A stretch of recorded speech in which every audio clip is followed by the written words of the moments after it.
Okay, ladies and gentlemen, thanks a lot. Please, if you could sit down and be as quiet as you can. That'll help our audio situation tremendously. Mark is going to kick off right now. Ladies and gentlemen, Mark Passio.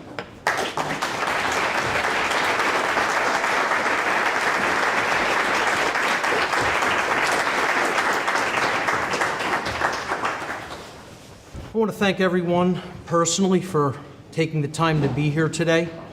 I want to thank Art for doing such a great job setting up the venue. I want to thank his brother Chris for helping out as well. I want to thank Barb for helping out with the table in the back. We have some merchandise back there if you're interested during the day. And I want to thank Richard Grove and his whole team for coming out and filming the presentation today. I just want to go through a little bit of housekeeping before I get started and let people know about the format. I'll be speaking until 1 o'clock, and then we'll take a 1-hour lunch break from 1 to 2.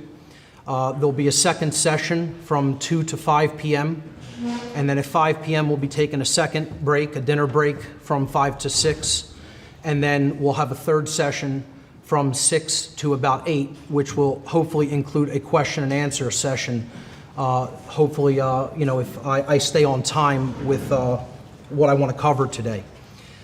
My seminar for today is called De-Mystifying the Occult.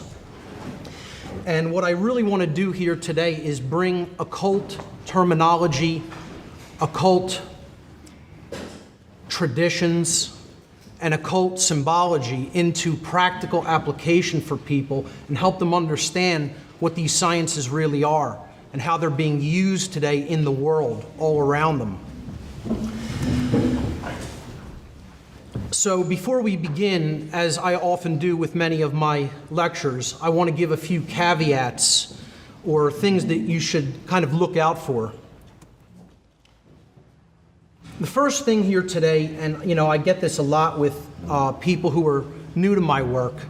Let me just, before I even start this, ask how many people are completely new to my work here today by a show of hands? Okay, just a couple. Okay, so not many who are completely new. How many would you say are relatively new? You haven't looked at a lot of my material, but you've seen maybe a few YouTube videos. Okay, a decent bit. How many people would say that they're very familiar with my work to the point of having watched most of my videos or gone through most of my podcasts, if not all of them, by a show of hands? Great, so we have a lot of veterans with my material here today, so to speak. That's good. Well, there's this old saying in ancient philosophy and in occultism in general. It goes, there is nothing new under the sun. A lot of people don't know what this really means, It means that the truth has always been here, is always going to be here. It always has been here around us, whether we've noticed it or not. And what I'm presenting here today is nothing new. It's not any revolutionary, groundbreaking material. What it is it's pattern recognition. It's looking at information and presenting it in a tapestry so that it can be readily understood by people, okay, who have not been familiar with this material before. So all I could really do with this material, it's not like I'm inventing anything. I'm just presenting what's already there. All I can really do is present it in a personalized style, my own particular personalized style and aesthetics applied to it. That's all. But for people who are expecting, radically new material here, that's not the point of this. The point of this is to bring what's already going on around us in our world to people's attention so that they can understand it more easily. My presentation style has been described by some people as very intense. I consider that fair. I'm an intense person. The truth is intense, okay? Some people will say that I'm combative. And I don't deny that, too, because, like I said, the truth is combative by its very nature. The truth is at war with deception. The truth is at war with mind control. All right? The truth is at war with the forces of evil at work in our world. By that very nature, it's belligerent. It's a warlike force, truth, if it's wielded properly. If people get angered or upset by some of the comments that I make during the course of the presentation, fine, so be it. feel those emotions, let them run through you. But, I would say don't let those emotions, if they are, negative, or if they are emotions of anger for some of the things that I say, try not to let that color what you feel about the information that's being presented regarding whether it's true or not, okay? That's called emotional mind control, falling into that trap. And, that's something that people really need to look out for. I don't present the information that I present, or I didn't decide to become a public speaker because this is just information I'm interested in or because I like doing this, okay? I always have to laugh at people, especially in my personal life, who say, Mark, this is just stuff that you're interested in, okay? I tell them, you have to be out of your mind if you think, telling people about that the world is in a state of slavery and mind control is my personal interests. So I don't do this with my time because I want to be liked, because I want to be popular, because I want to make friends, or because I want to make money. I don't do it for any of those reasons. I don't really particularly want to do this with my time. I do it because I recognize that in a time of universal deceit and deception that we're living in, and universal ignorance that the public is in, that I have a moral obligation to bring this information to public awareness so that humanity can turn the situation around, if there's still time left to do so. That's why I do what I do. Two other things people should try to do to take full value away from this whole seminar, and that's set your perceptions aside of me as the presenter. Very difficult for some people to do. Some people watch a presentation, they focus on the presenter the whole time. The sound of their voice, the way they dress, their mannerisms, their inflections, okay? You want to try to focus on the information as much as possible, not me. I'm not the important thing here, the information is. And two, be consciously aware, as I've already said, of your own impulses to possibly reject information that I'm going to present here today based on initial emotional response or reaction to what I'm saying. It is a logical fallacy to gauge the veracity or truthfulness of any information based upon your emotions, how you feel when you first hear it. So you may be upset, you may be a little scared. You have to put those emotions aside and try to gauge the information rationally. It can be very difficult. It's a difficult process, and I recognize fully what I'm asking people to do by making that statement. Another little caveat, this seminar is a tapestry of information. It's like a jigsaw puzzle. It is meant to be taken in as a whole, connected together, okay, in its entirety. To gain the maximum value from this whole seminar, I highly recommend that you stay for the duration of the whole seminar. Otherwise, you will most likely not recognize the patterns inherent to this tapestry, and more likely than not, you'll have wasted your time and money. And I don't want to see that happen with anyone. I want you to take full value away for taking the time to be here today. The scope of the information that I'm presenting here today is so enormous that it could not possibly be conveyed in a time frame measured in multiple years.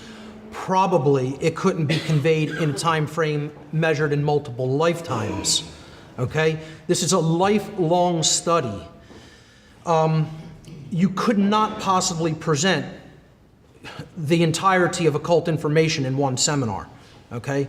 I couldn't teach that to someone. You couldn't make the claim I have the entirety of that information. Okay? Again, this is a lifelong study. It's a journey over one's lifetime. And I want people to fully recognize that this material is introductory and rudimentary. I'm not here to speak to lifelong occultists who are going super deep into occult information. I'm here to whet the appetite of beginners, to try to kind of spark them on their own personal journey of discovery regarding this information.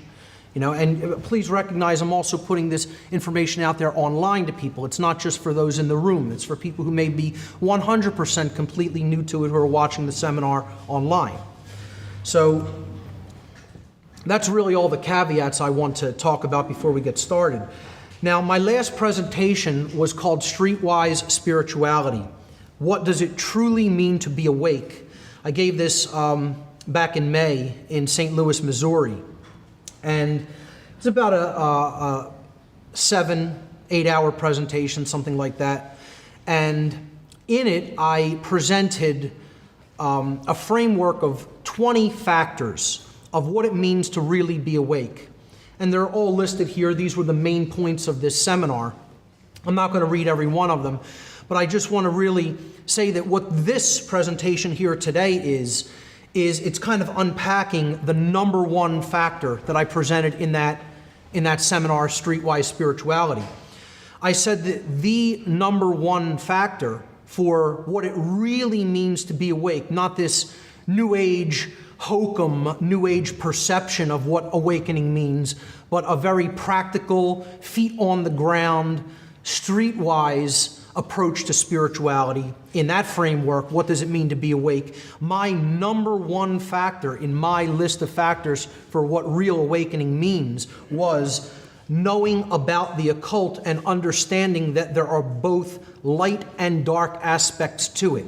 When I really thought about all the factors that constituted awakening, and I structured that into a presentation, this was my very, very, very first factor, okay, after I looked at all 20. Because I realized that the thing that people who I consider unconscious or asleep do share in common, almost universally, is that those individuals know nothing about the occult at all. Zero. Zero.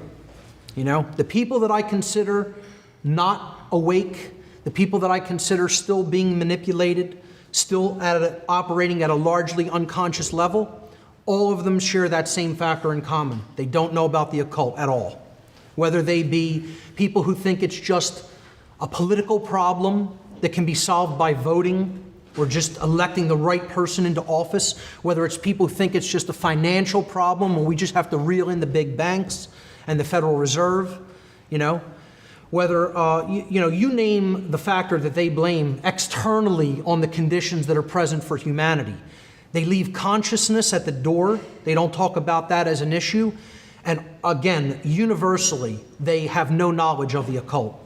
So that's kind of who I really am directing this presentation toward here today, is the people who don't have a frame of reference based in knowledge about what the occult is and the knowledge that it contains, which is what we're going to be talking about here today.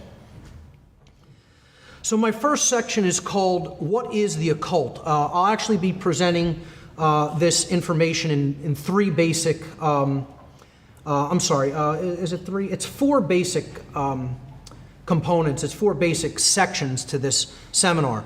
The first is, what is the occult? It's a general overview of occultism and what it is, the knowledge that it contains. The second section of the presentation will be occult traditions, and I'll be breaking down in a very rudimentary way, because time doesn't allow to go into any depth, several different occult traditions.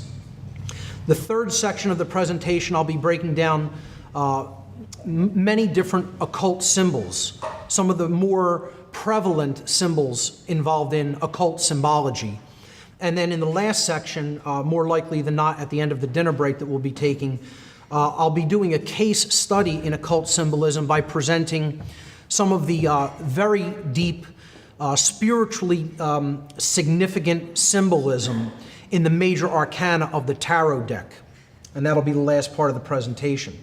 So the first section, again, is what is the occult and why should you know about it? Why is it so important to know what the occult really is? People have different ideas of what is meant by the word occult. You say this to some people and they immediately think of an image like this, a conjuration of a demon, okay? And I'm not going to tell you that there aren't specific occult practices that may, involve something like this, or people believe, that this can be done or attempt to do it or possibly even do it. But, this is like more of a Hollywood variant, a Hollywood conception of what people think of as going on in the occult. You think of, those rebellious teenagers out in the woods with the black robes, with a bonfire lit, sacrificing some animals, okay?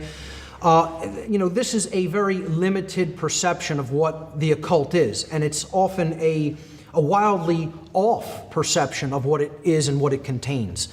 The occult is so much more than that, and it's so much more significant than practices like this, which I would consider mystical practices. And I'm going to talk about mystical practices versus actual occultism, the study of the occult information. All right? So the first thing, before we get into a working definition or a practical definition of occult information or occultism, let's look at the word occult itself. For people who are familiar with my work, this is nothing new. The word occult is derived from the Latin adjective occultus. Occultus in Latin means hidden from sight, not easily seen. The word occultus in Latin, the adjective in Latin, comes from the Latin verb occultare. Occultare means to hide, to conceal, or to keep secret. And both of those words in Latin are in turn derived from the Latin noun oculus. Oculus means eye. So ultimately, occult information is that which is related to vision, to what one is capable of seeing or not capable of seeing.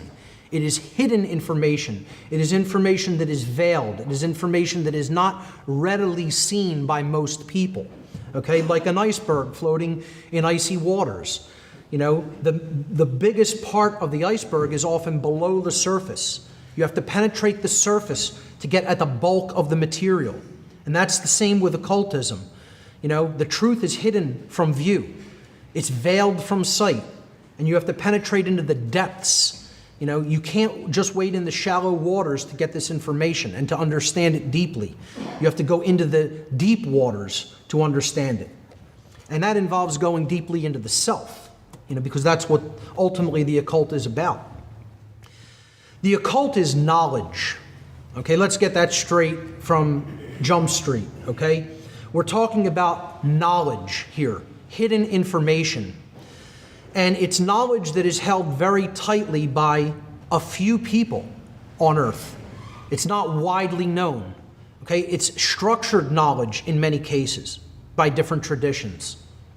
Okay, it is hierarchically organized in many different traditions. It is compartmentalized by some who want the people who are adherents of this information at lower levels, you know, they don't want them to understand the entire tapestry for many different reasons. Okay, so compartmentalization and hierarchy play a role in different occult organizations. When it comes to the structuring of this information, you have to look at it like that hierarchical and compartmentalized pyramid structure pictured there.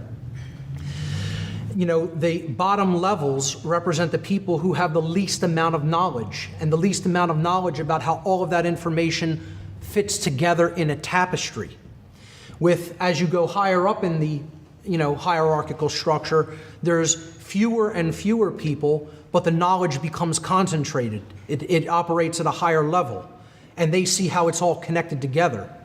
And those people want to keep their position in that structure. Because again, a differential in knowledge is a differential in power. If you keep people ignorant of what you know and how it all fits together and how it all interoperates and correlates with all of the other information in that data set, in that body of knowledge, then you're in a position to completely manipulate those below you. And this is how much of the occult works, particularly dark occultism, which we'll be talking about. The key point to keep in mind here is that the occult is hidden knowledge. And that's all it means. Okay? It doesn't mean bad, it doesn't mean evil, it doesn't mean negative, it doesn't mean Satanism, voodoo, or any other specific occult practices. The occult is a generalized terminology for hidden knowledge, for knowledge which has been hidden from people's view. So hey, could that include sciences that people don't really understand? You know, about how energy works in the universe, you know, how we could gain energy from, you know, different methodologies other than internal combustion engines or burning fuel or, you know, things like that. Sure, it contains that. What about knowledge of, you know, different kinds of propulsion systems that people see when they see UFO sightings? Are we talking about the occult there? Are we talking about the occult when we talk about ghost sightings and, you know, possible other dimensions of being? It's all contained in there. All of those things are occult knowledge. You know, it's not just one thing. It's hidden knowledge that is hidden for a specific reason, and that's to create a power differential. between people who understand it and those who don't. When we get into talking about occultism, we have to understand the difference between these two terms, exoteric and esoteric. Exoteric means something that is intended for or likely to be understood by the general public. Okay, it's common knowledge, exoteric knowledge or exoteric wisdom. All right, it's current or popular among the general public. The general public is comfortable with it. Okay? The word exoteric comes from the Greek adjective exoterikos. Exoterikos in Greek means external or outside of. So you're not in the inner circle if you're in the exoteric realm. This is the realm of knowledge that is taught to the general population because they don't want people getting at the bullseye. Okay, you look at this as a dartboard or something to that effect, you know. The core of truth lies at the very center at the bullseye. That's what we ultimately want to get to if we're going to transform ourselves and transform our society for the better. The exoteric realm is that which is fed to the great hordes of unwashed masses. You know, simple explanations, unidimensional worldviews and explanations for things. And when we penetrate that, next layer, we get into the occult traditions, the esoteric sciences that get us closer to the very core, to the heart of truth. The esoteric is information which is intended for or likely to be understood by only a small number of people with specialized knowledge or interest. Okay? It requires desire for it. You have to want it. You have to be interested enough to want it. You have to care enough to want to take it in. The esoteric is that which is hidden or occulted. It is mysterious. It is beyond the range of ordinary knowledge, experience, or perception. It is that which is communicated only to the initiated. The initiated means those who have begun. Okay, I tell people about my former involvement in the dark occult. And these dark occultists called the average human being, one of the very strange terms that they called the average person is the unbegun, which I didn't even understand what it meant when they said it to me repeatedly. The higher knowledgeable people in the dark occult would use this term, not the lower down minions. Okay? It was something that was used by people who directed a lot of these occult groups that I was involved in, these dark occult organizations. And, again, I didn't understand what they meant by that until long after I had completely, ceased my involvement with those groups. The unbegun. It means those who have not started at all. They're still at a zero level of knowledge when it comes to occult information. So what this whole seminar constitutes is a process of initiation. It is helping people to get started, to begin. And that's why my first section was before we begin. It's prior to the initiation process. And then delving into the occult for the first time is a process of initiation. And I ask people all the time, where do you see researchers who are presenting simplified, rudimentary information about occultism in general? You could see people who break down occult symbolism and talk about the occult in general, but where do you see people really talking about what occult information is, what it contains, why it's important to understand, and break it down in a simple and practical way? It's a very rare thing. There's very few people who are willing to come forward and do that for whatever their reasons are for wanting to maintain their secrecy.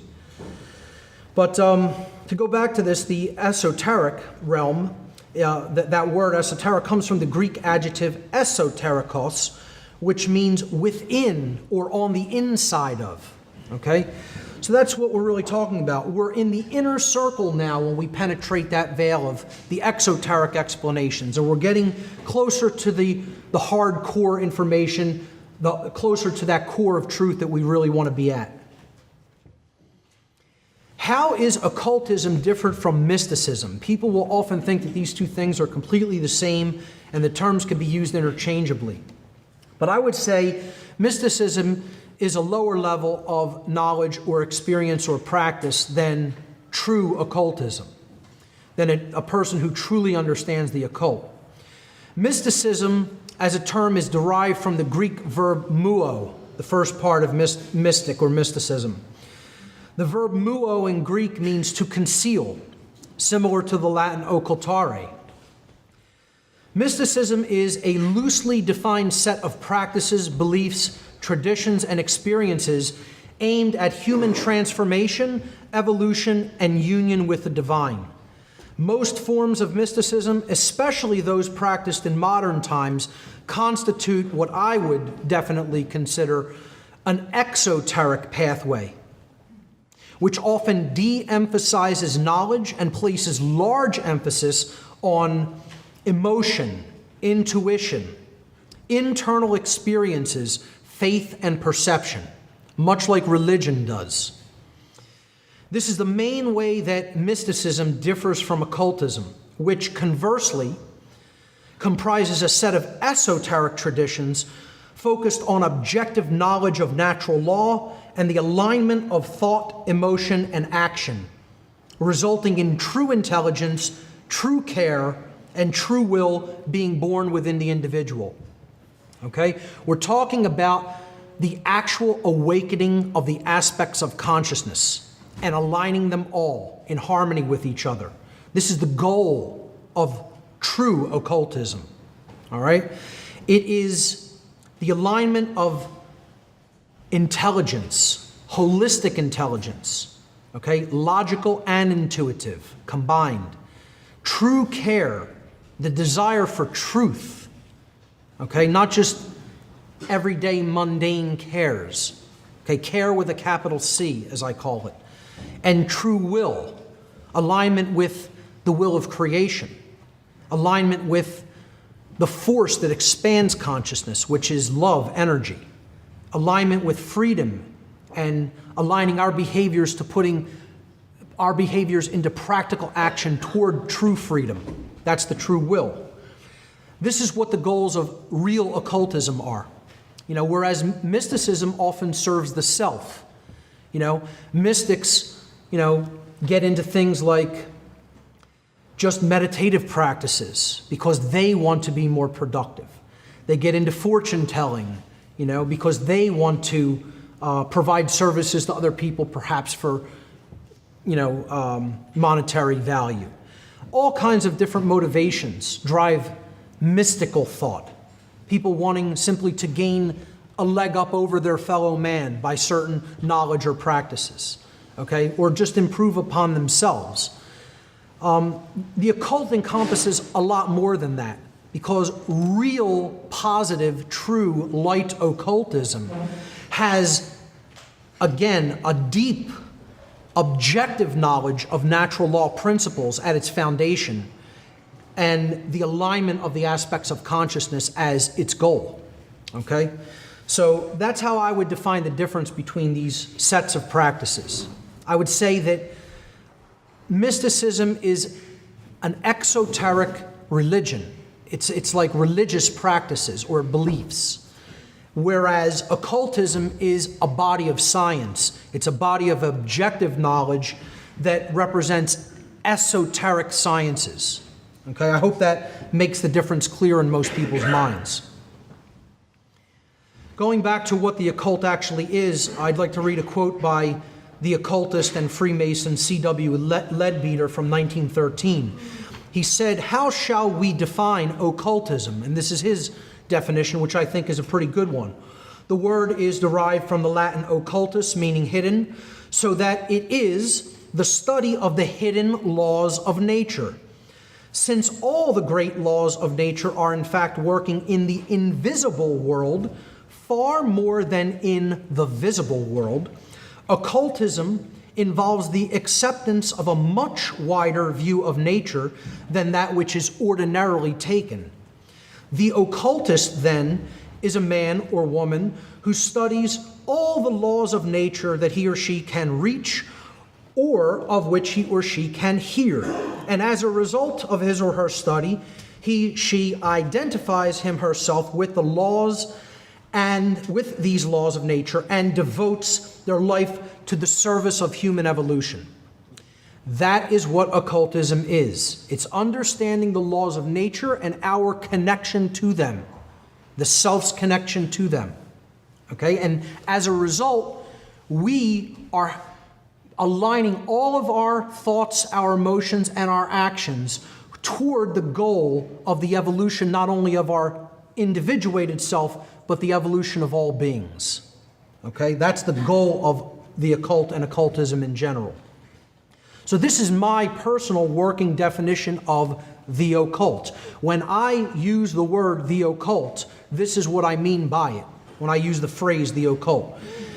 The occult is a body of science which is not widely known to the general population, consisting of hidden knowledge about the workings of the human psyche and the laws of nature, both the seen laws, meaning the physical laws, the physical sciences, and the unseen laws, meaning the spiritual laws, the laws that govern morality, the laws that govern behavioral consequence.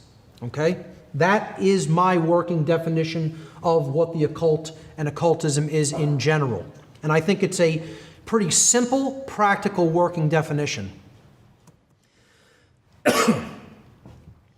So when we're talking about hidden knowledge or occulted knowledge, what knowledge does occultism hide? What kind of knowledge are we actually talking about? Occultism comprises and quote-unquote hides two bodies of knowledge. Now, I put hides in quotes because I just want to make a point here. We can't even look at it such that dark occultists, which I'm going to explain their motivations in a future slide, we can't look at it as the beings who want to keep this information back from people actually try to eradicate it and keep it out of people's hands. That's really not what they do, particularly in the modern world. Their main method of manipulation is dissuasion. They try to dissuade people from looking into these bodies of knowledge by telling them there's nothing to see here, move along. Okay, back to bed, nothing to see here, folks. That's not important, or that's not practical, that can't be used in your everyday life. It's of no benefit to you personally, practically, in your life to learn about that. Okay? Or it's some quaint religious belief that has no bearing on anything, that was just made up by people a long time ago, and it's all nonsense. You know, that's the main method of dissuasion that is employed. Okay? And most people fall for it. Most people just, think there's nothing to any of this. I don't need to know about it. That's one of the heights of ignorance is the phrase, I don't need to know about that. Okay? Now, just think about that statement right there.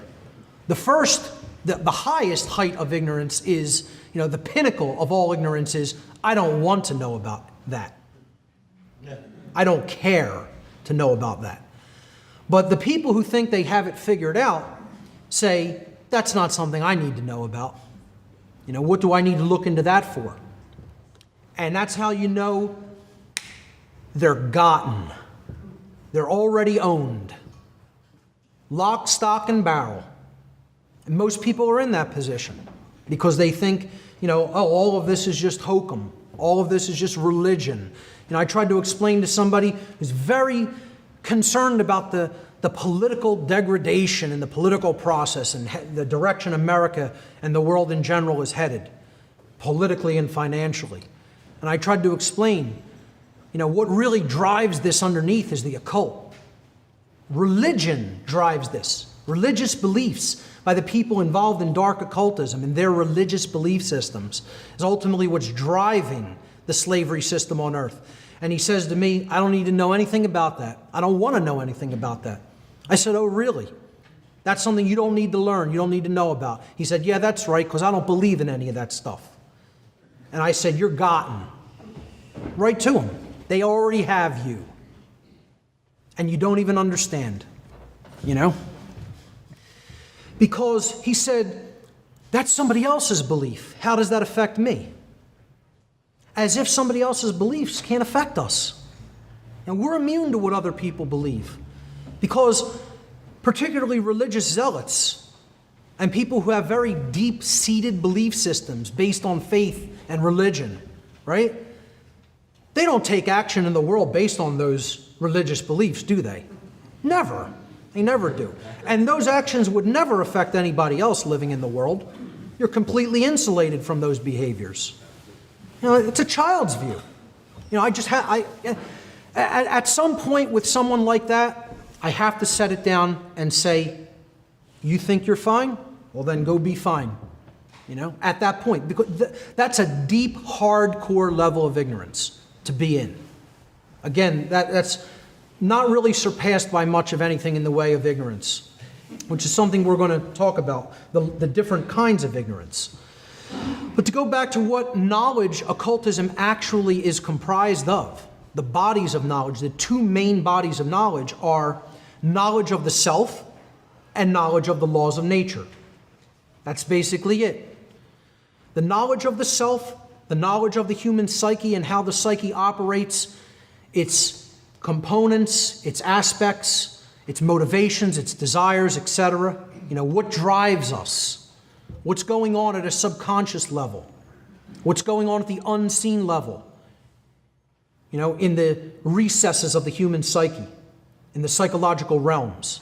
This is what is known as the minor knowledge of the occult, the minor arcana. Arcana is a Greek word that means knowledge. Okay? I have a Latin word that means knowledge. I tell people don't look at this because it's called the minor arcana or the lesser arcana as meaning of lesser importance. That is not what it means.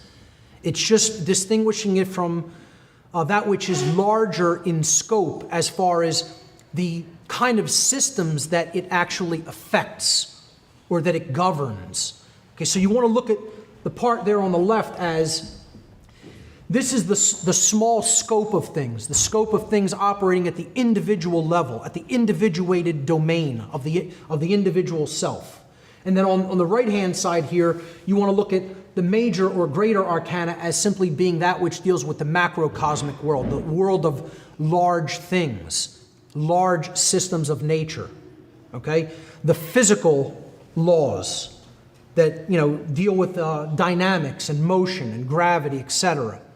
All of the physical dynamics, electromagnetism, etc.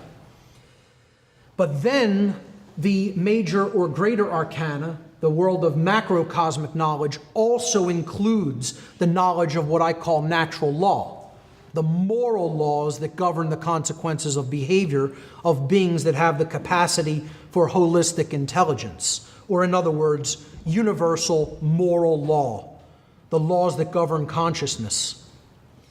These are the two bodies of knowledge that comprise all occult knowledge. And I ask people when I explain to them the two bodies of knowledge, what is not contained within these two groups? What knowledge that is of any significance, except, the football and baseball stats, okay, is of any significance in the realm of human life? I would say if you control these two bodies of knowledge and you're trying to dissuade people from looking into them, then you have people manipulated from the get-go. They don't have a chance if they don't understand these things. It's the same thing like in the ancient priest classes that wanted to control the population. The priest king would go up to the top of the pyramid and tell people, hey, the great sky beast is getting ready to eat the sun, and it was an eclipse. It was a solar eclipse. And he's going to eat the earth next if you don't bow down and give me total power. And if you accept me as the intermediary between the gods and yourself, then, in a few minutes, the sun will come back and, life will continue on earth. And it worked beautifully because these people had no knowledge of the macroscopic laws of nature. They didn't understand the physical sciences and astronomy in particular back then. They didn't understand how that motion worked and how that phenomena worked. So that's how a differential in power can be created when you have a differential in knowledge present. A major point to keep in mind, and this is something people constantly take a unidimensional viewpoint regarding. So many people want to say, oh, all the occult is bad. It's knowledge, folks. It's not something that is universally good or universally evil. It's knowledge and what we do with it. That's it. It's a tool. It's a tool set. Would you say astronomy is good or evil? Would you say mathematics is good or evil? Would you say biology is good or evil? It's knowledge. That's all the occult is. It's knowledge. The consciousness of the wielder of that knowledge determine whether it's used for good or evil. So if I'm trying to create genetically engineered food products so I could sell people poison to undermine their health, just so I could make more money because I could grow more crops on less land, I'd say that's a pretty dastardly use of science, in my opinion, in my worldview. But science of biology and genetics is just knowledge. What we then do with them determines whether it's good or bad. The same for the occult, and that's how we have to look at it. The occult is a double-edged blade, however. There is, again, a light side to it and a dark side to it. And it's all dependent on how that knowledge is used. So the knowledge contained within the occult sciences can be used for good, which I consider the uplift of consciousness, or it can be used for evil, the manipulation of consciousness, the control of people, and ultimately putting people into bondage and slavery. To clearly distinguish between these different usages of occult knowledge, I refer to occult knowledge that is employed toward the expansion of human consciousness and morality as light occultism or magic. Now, some people won't make this distinction. They'll say it's all one body of information. I'm going to just group it all in. And it's a very dangerous proposition because those people, again, take a very unidimensional approach, and they usually take the approach it's all bad, and therefore none of it should be looked into. Religious people take this approach. It's why they don't understand the occult. Many New Agers take this approach. They say, if it's not pure spiritualism or pure spiritual mysticism, then I don't want anything to do with it. I consider that's dark stuff or sorcery. It's a very unidimensional and naive and childish view of this body of science. Okay? So that's what I call light occultism. When you use this hidden knowledge toward the uplift of humanity, toward the expansion of consciousness and the expansion of morality. So the other way of using it is for manipulation, control, and the suppression of consciousness. And if this knowledge is used in that methodology, then I refer to it as dark occultism or sorcery, is a perfectly acceptable term for it. Thus, the practitioners of light occultism could be referred to as light occultists, magicians, magi, light builders, or light workers. All terms that I feel could be used interchangeably as long as we're looking at it within the context of occult knowledge as I have defined it in my working definition. And you could look at the practitioners of dark occultism as dark occultists, sorcerers, dark builders, or dark workers, all terms that I feel are perfectly acceptable and interchangeable with each other. So why has such knowledge been hidden from humanity? Well, we'll look at why each set of occultists hide this information. Okay, first let's look at why dark occultists hide it. Then at a later point we'll look at why even light occultists sometimes conceal this knowledge. Dark occultists have deliberately hidden occult knowledge in order to create and maintain a power differential between those who hold such knowledge and those who are ignorant of it. We've already been talking about that. And through this mechanism, all power ultimately flows to them because knowledge applied is power in the world. Knowledge is not itself power, it is the potential for power. When you apply knowledge, then you can gain power. If you don't have it, you're completely disempowered from the very beginning.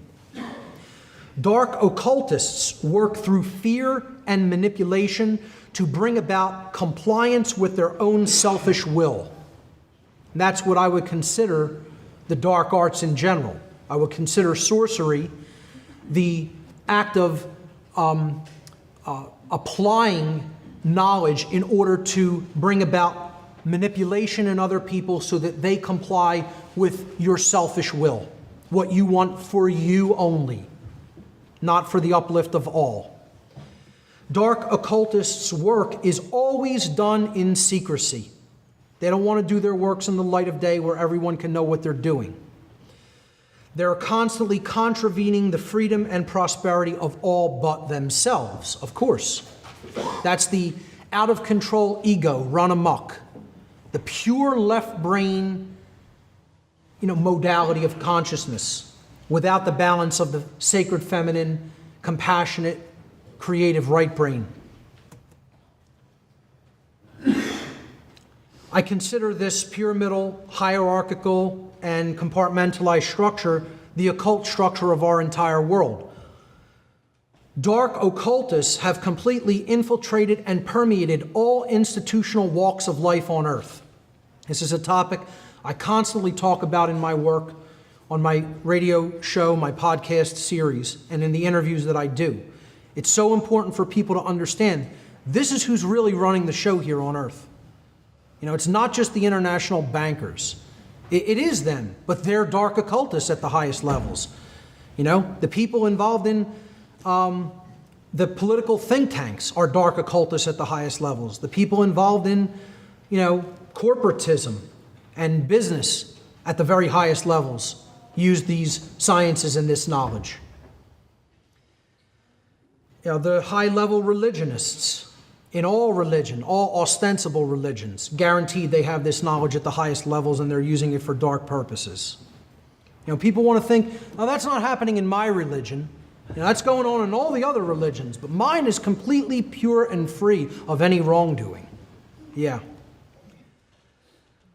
Through their manipulation of these institutions, dark occultists currently hold the overall mindset of the human population in a general state of unconsciousness, thus holding humanity in a state of slavery. They have the hordes of humanity in thrall. Okay? They are completely at their mercy at this point because of the amount of knowledge that they lack. Not only regarding what the occult is in general, but regarding the multifaceted array of mind control methodologies that are being used against them on a daily basis, that they're being barraged with. And until we level that playing field through knowledge, don't expect it to change. The two states that dark occultism wants to hold the overall population is what I call the mental schism and the worldview schism. Okay, they want to hold people in a state of chronic, imbalanced thought. And then they want to hold people in a chronically imbalanced overall worldview regarding human nature and life in general. If they can keep people in those modes of consciousness, they can keep their control over their behavior because they have control over their mind as a result. So the mental schism works through mind control methods, all the multifaceted soft mind control techniques that I covered over the course of about a year and a half on my radio shows. And in general, how it works is keeping people chronically imbalanced toward one type of consciousness or another, one type of brain activity or another. Either the masculine left brain modality of consciousness or the feminine right brain modality of consciousness, but never actually holistically bringing them both together in a state of balance.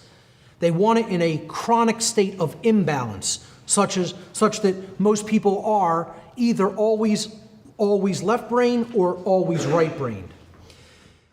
If the left brain, the masculine component of the brain, the intellect, depicted here by the upward pointing triangle, which is an ancient archetypal symbol known as the blade, representing masculine energy, a rudimentary phallic symbol archetypally.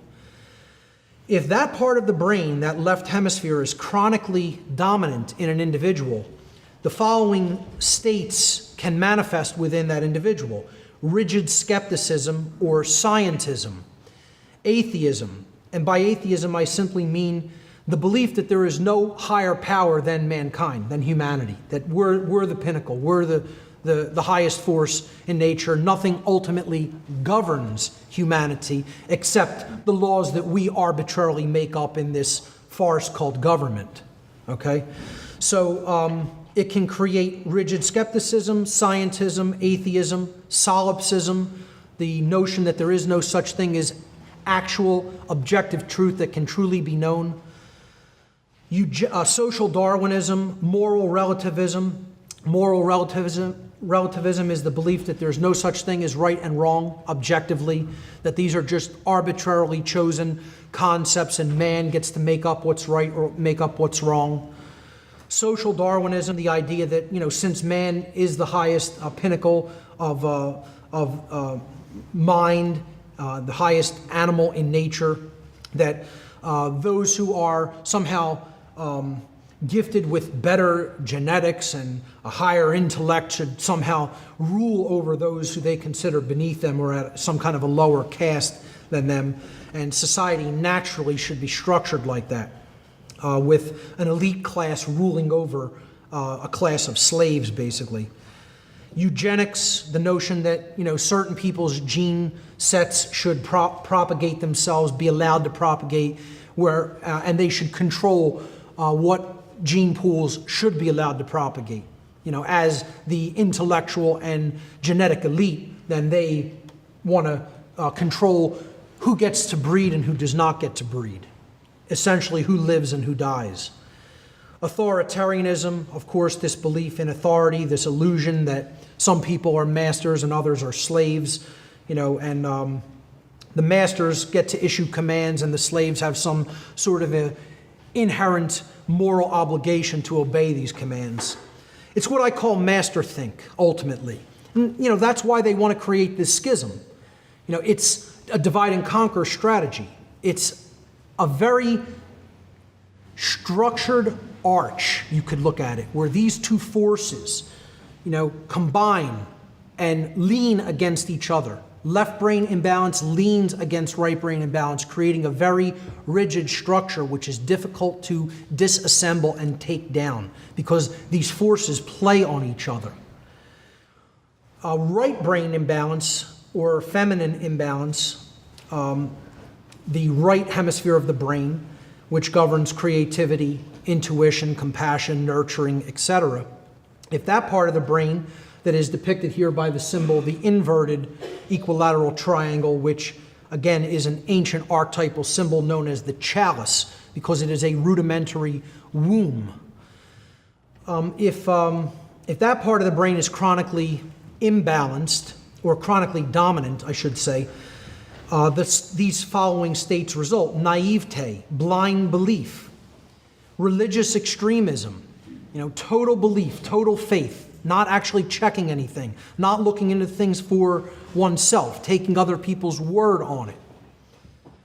Solipsism, again, the belief that there's no such thing as truth. Both forms of mental imbalance can create that state.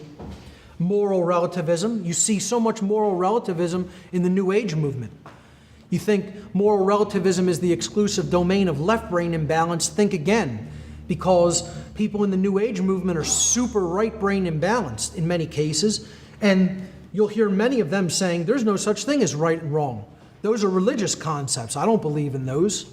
So a right brain state of imbalance can lead to the belief that there's no such thing as objective right and wrong as well.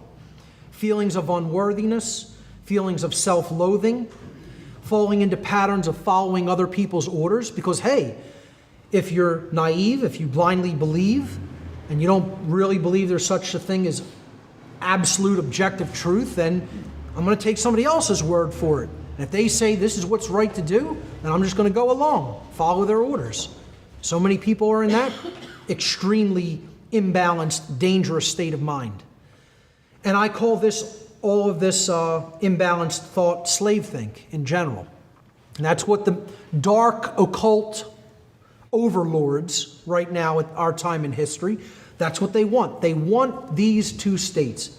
They just want them operating all over society. They don't want anybody in a state of balance bridging these two modalities of consciousness and bringing them together. They want people in one state of imbalance or the other, so that those dynamics of master think and slave think continually play off against each other.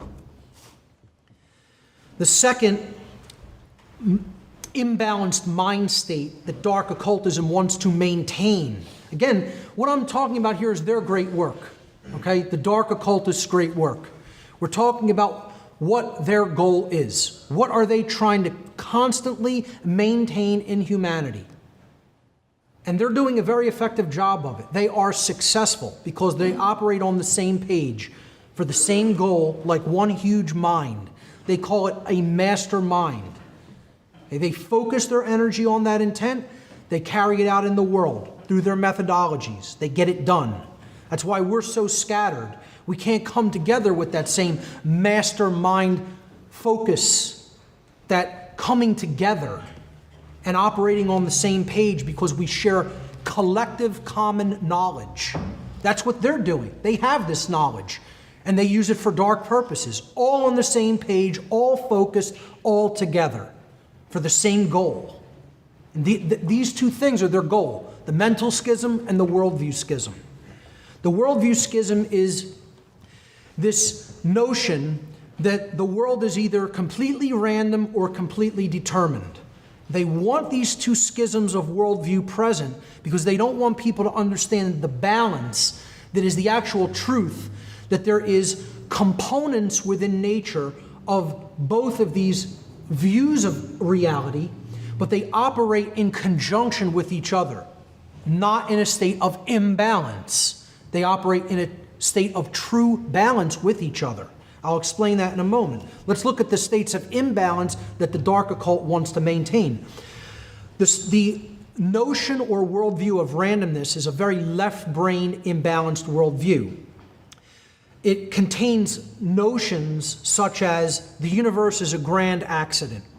Okay? Everything just is accidental that has happened. There's no purpose. There's no underlying purpose for anything.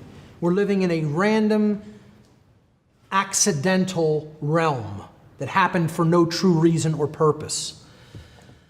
They believe that people who subscribe to the randomness worldview believe there's no creator, and therefore there is no underlying intelligence in nature.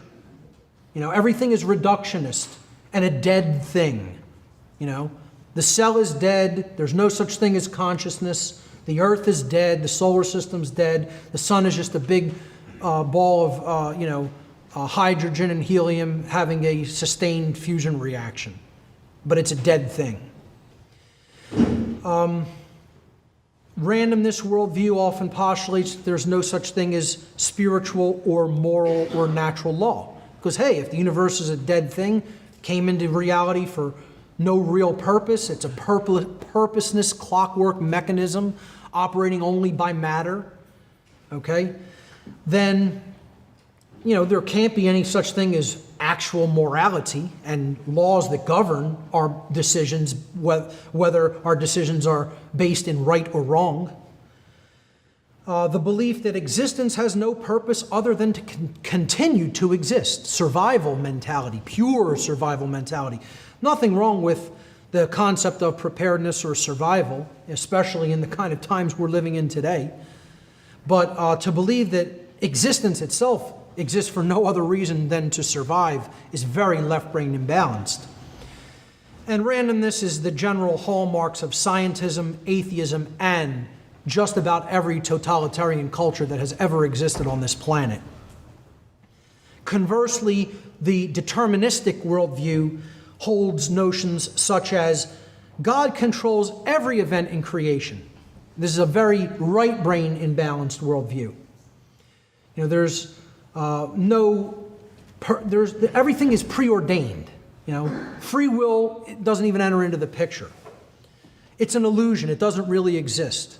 I hear so many New Agers constantly say, there's no such thing as free will is an illusion. At an ultimate level, it's an illusion. Very, very dangerous proposition, very dangerous belief that we don't have free will. That starts to excuse people for immoral behavior.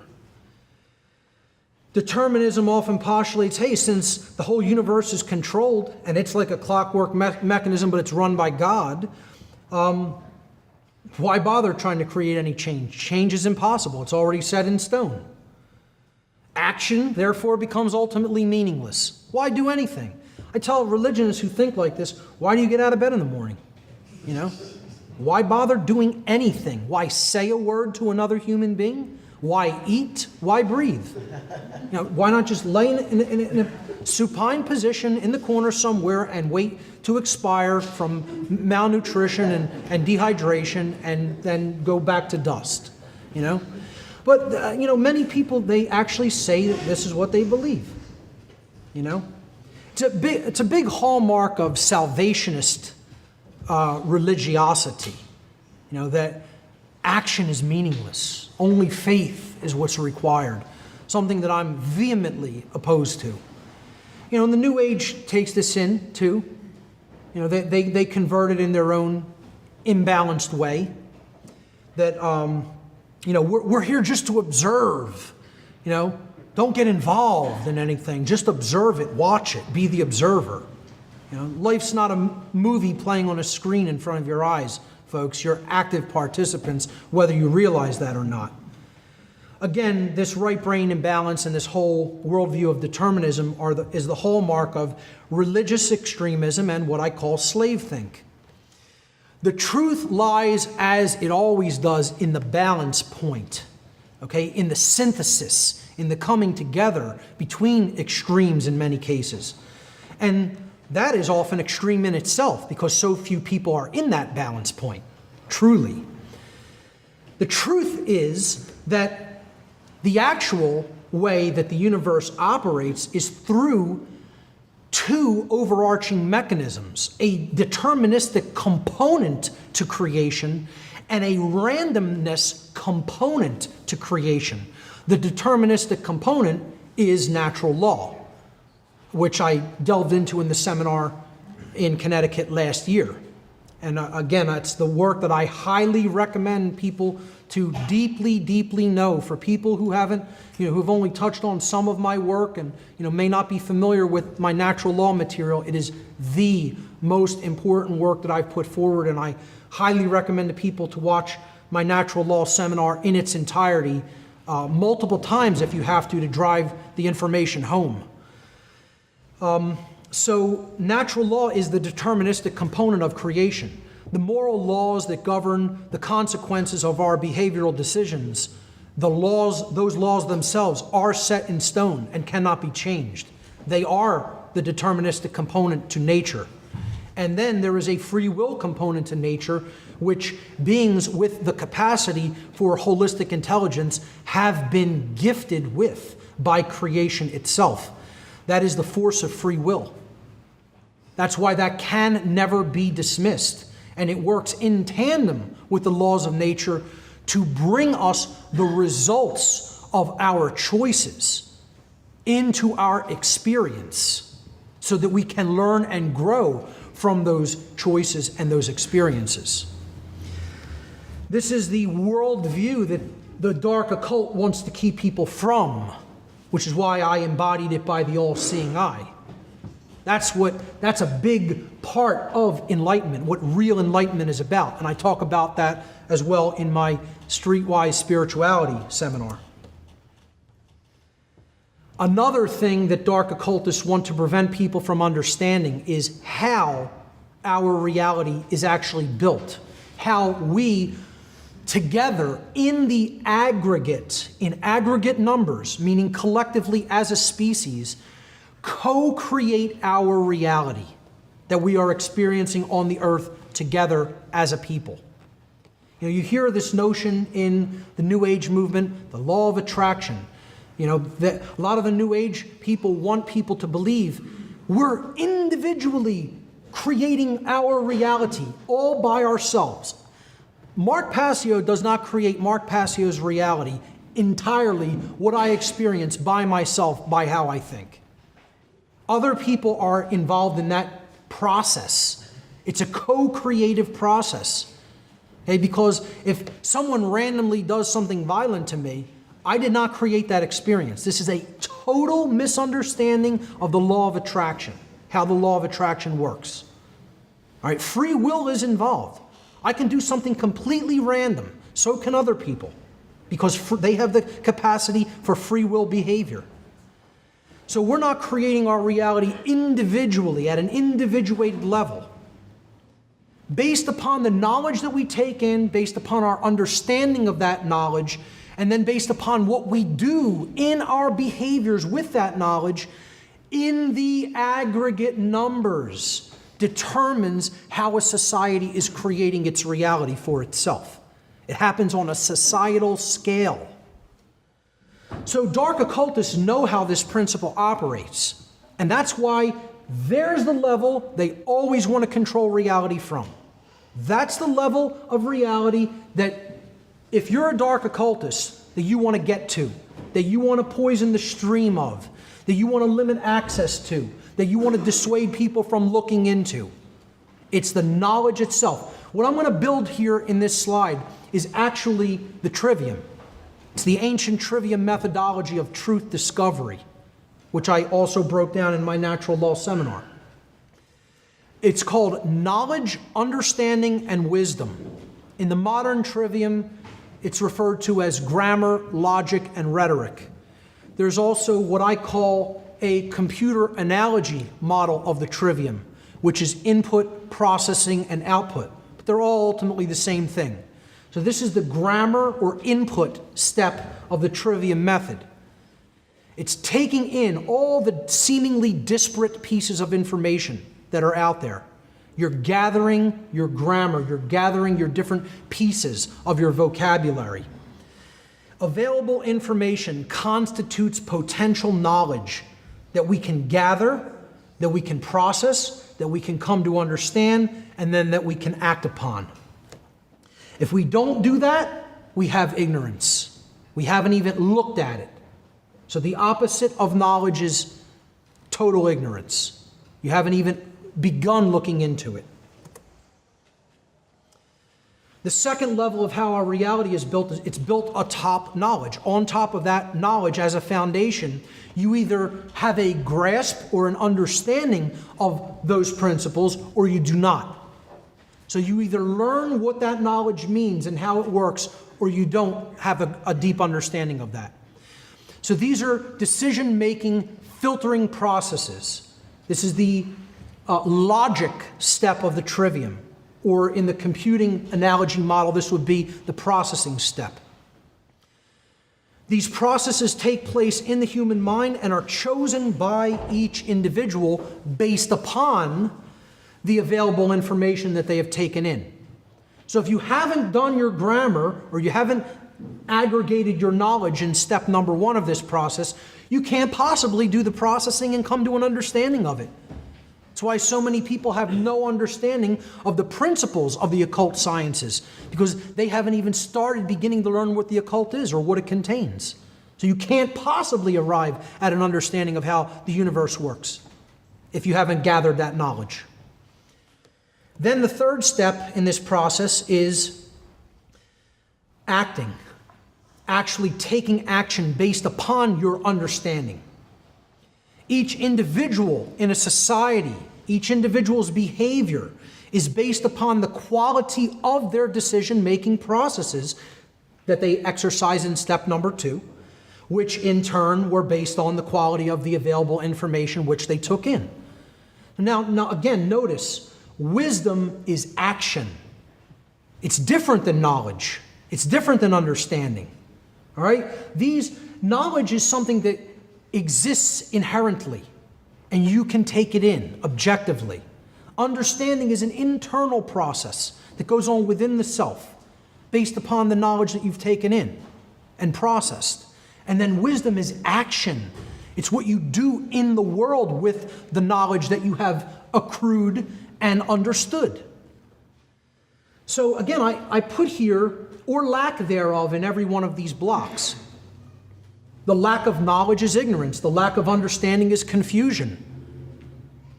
And the lack of wisdom is folly. So, one more level above that is what we get, based upon what we've done. What is manifested? What is generated? What do we experience? The manifested reality. It's the quality of the conditions that we experience. And the quality of the condition which manifests collectively in our society, in any society, is based upon the aggregate quality of behavior within that society. So again, it's a stepwise progression. What we've taken in, what we've come to understand, how we behave, what we get.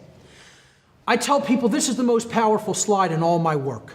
If you understand one slide, deeply, deeply understand this process. Because this is what the dark occultists do not want people to understand. That's the real law of attraction, folks. Not the New Age variant of it. Not the New Age hokum mysticism. I want to sell 1 million billion books telling people what they want to hear, law of attraction. Okay? This is how the universe actually works inherently.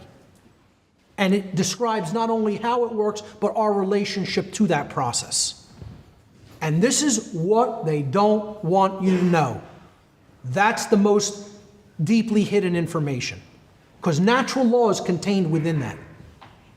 Because as the aggregate quality of behavior is immoral, slavery is the manifestation.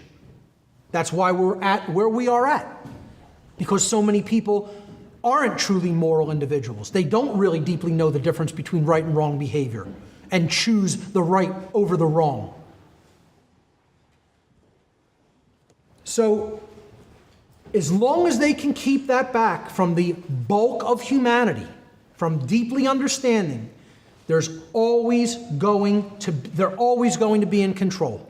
Until this becomes common knowledge of how the universe really works and how our experience is really generated.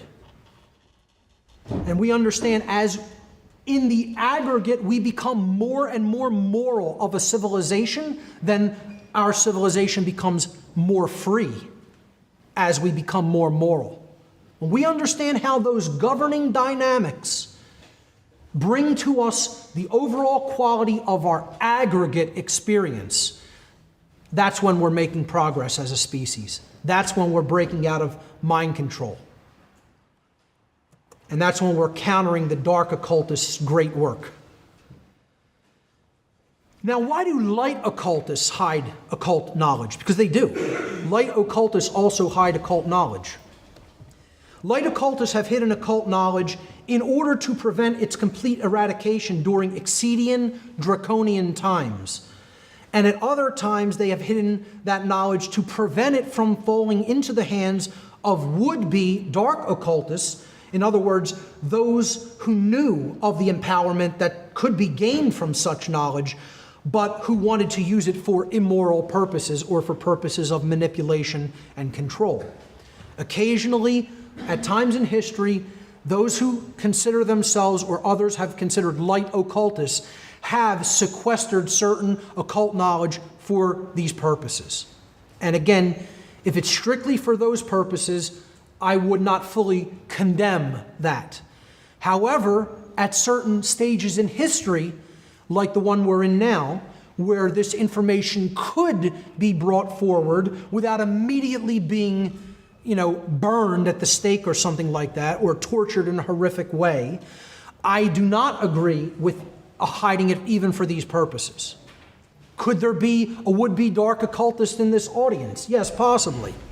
I gave a lecture one time at a food market in Philadelphia, and there were some teenage children around the age of 17 or 18 in the audience who wanted to know all about the occult symbolism that I was going to talk about, because they actually wanted to use it for manipulative purposes. They wanted to learn about the archetypal ways that symbolism could be used. And somebody who knew them told me that was why they came.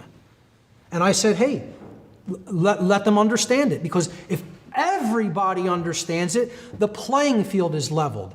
Then nobody can use it for those dark purposes because you're empowered by knowledge. And if you see how they're using it, you say, oh, I know how that's being used. That's not going to have an effect on me. It's like gun ownership. It's the same thing. I want everybody to own guns because the only way you're ever going to stop a bad guy with a gun is a good guy with a gun.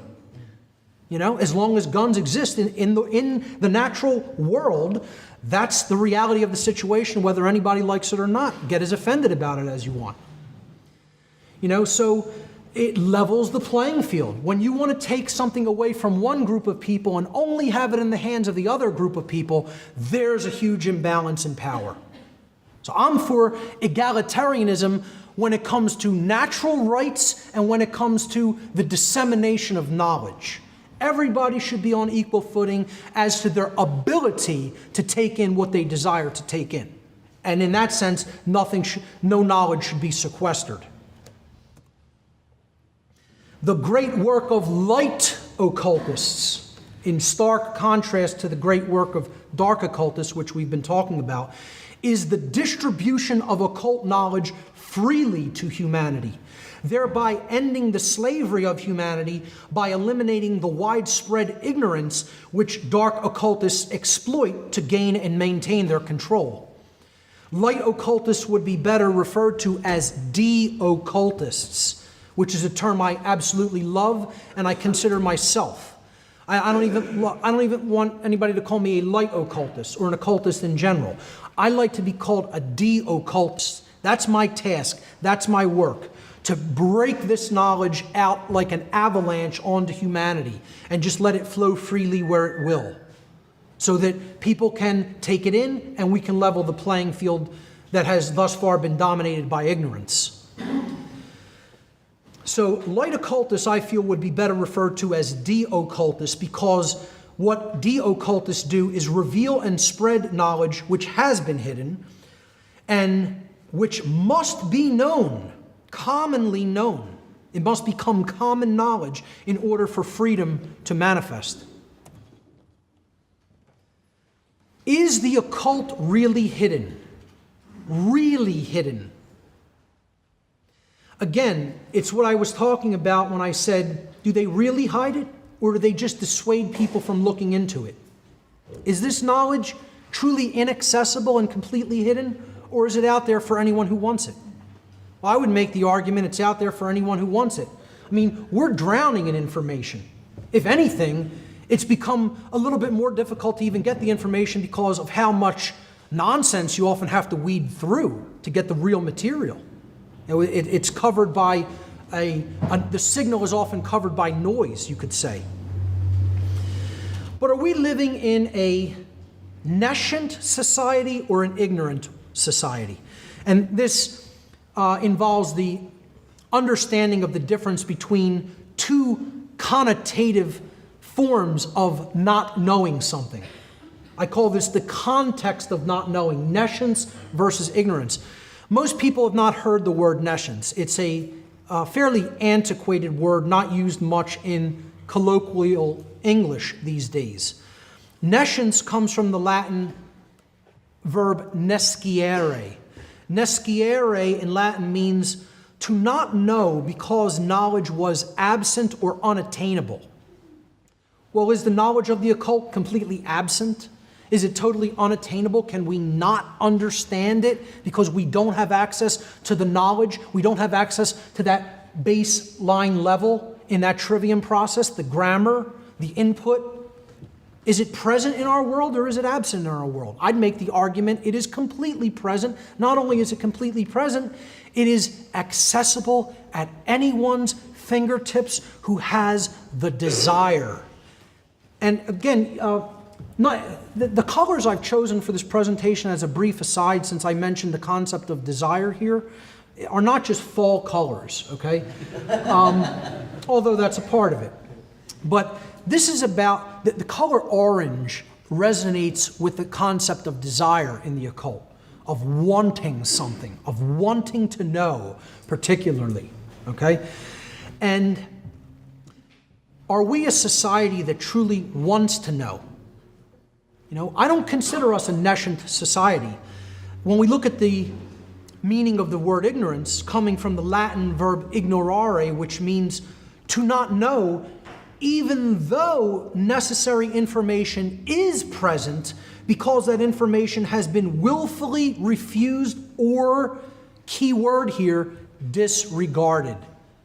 For whatever reason. I don't want to know it. That's too difficult for me to comprehend. I have to expand my worldview in order to take that in. I've been dissuaded from looking into that. I've been told it's not important. Dissuasion and disregarding information work hand in hand with each other. So, by a show of hands, how many people think we are living in a nescient society? By a show of hands, nescient society. The information that humanity needs to know is completely unavailable to us. Anybody? No one in the room. That means 100% of this crowd, at least, thinks that we are living as an entire species in a state of ignorance, in the aggregate. Of course, there are very knowledgeable individuals within humanity, but as a species, in the aggregate, we are an ignorant species. We ignore that which is present, that which is all around us, that which is capable of empowering us and setting us free, but we don't want to do the work. We don't want to put the time in. We don't want to make the effort. You know, I have to laugh at people who think, you know, this is just an interest for me. It's your hobby. It's something you want to do. I sat in the room that basically like a hermit, literally, in a room for years. People said, Mark, what are you doing? Why aren't you even interacting with other people? Why are you sitting in a room day after day after day after day after day? It's called reading. And that's hard work. That's a lot of effort. That means you're going to sacrifice your time. That means you're not going to do other things, because you're going to make the effort to care enough to take in what is necessary to take in to transform and then help to transform others. That's a work of a labor of love. It is a work of willpower and care, which is why most people don't want to do it. Most people are in the state, I can't be bothered. I don't have time for that. I'm too busy. I don't need to know that. I already have it figured out. I know everything I need to know to get by. That's where humanity's at, folks. So let's begin an initiation. All right? Again, initiation means beginning.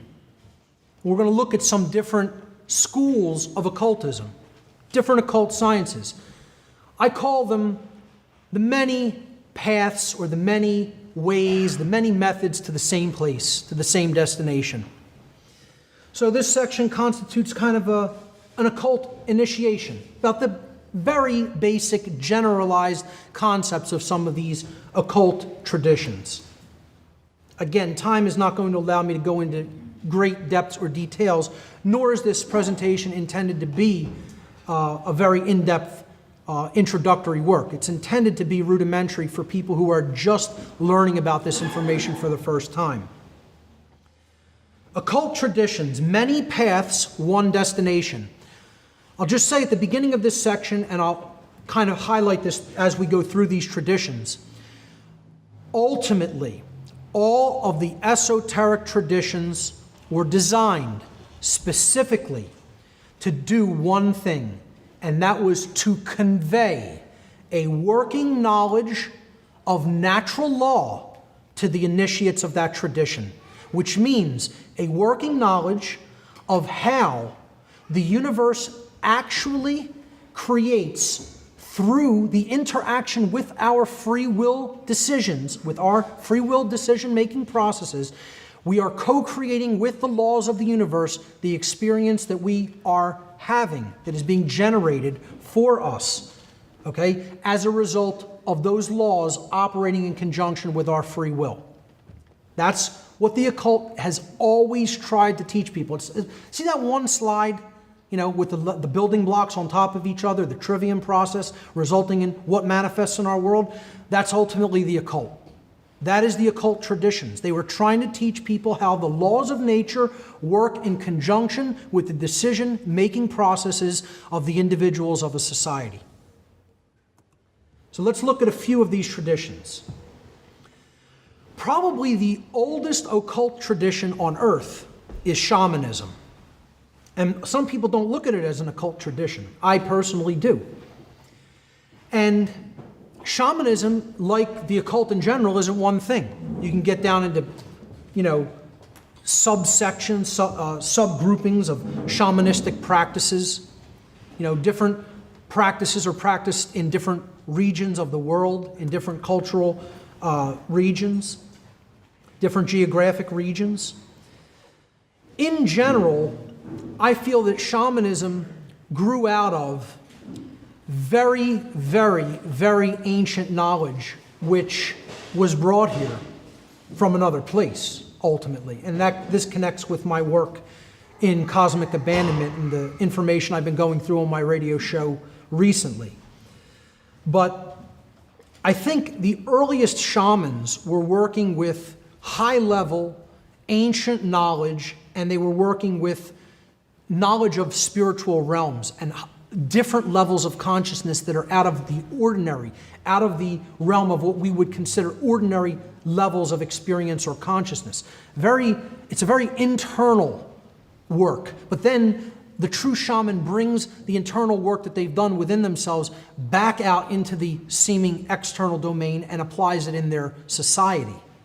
So as such, a shaman is a way shower. What shamanism actually is an ancient tradition of knowledge comprising practices that involve a practitioner reaching altered states of consciousness via diverse techniques. Some of these techniques can include music, dancing, endurance practices, endurance scenarios, extremes of temperature, or ingestion of hallucinogenic compounds, and many other techniques as well, in order to encounter and interact directly with intelligences existing in purely spiritual domains. The word shaman itself means one who sees in the dark. As a word, that's what it means. So while darkness is present all around, the shaman can still see in the darkness. He has night vision, in other words. And he's employing that for the benefit of the people around him who have difficulty seeing in that darkness. Again, as such, shamans were considered way showers of their people, those who were capable of showing the people of their society the way out of darkness and chaos and into the light of knowledge. Shamans were those who had attained understanding of both the forces dwelling within the human psyche, which was the bulk of their work. The bulk of their practices dealt with those techniques to work with the psyche, particularly the very deeply nested and dark material of the human subconscious. But they also worked with the forces that are inherent in nature, what I call natural law. And they used that knowledge for the benefit, for the healing, and for the uplift of their respective communities.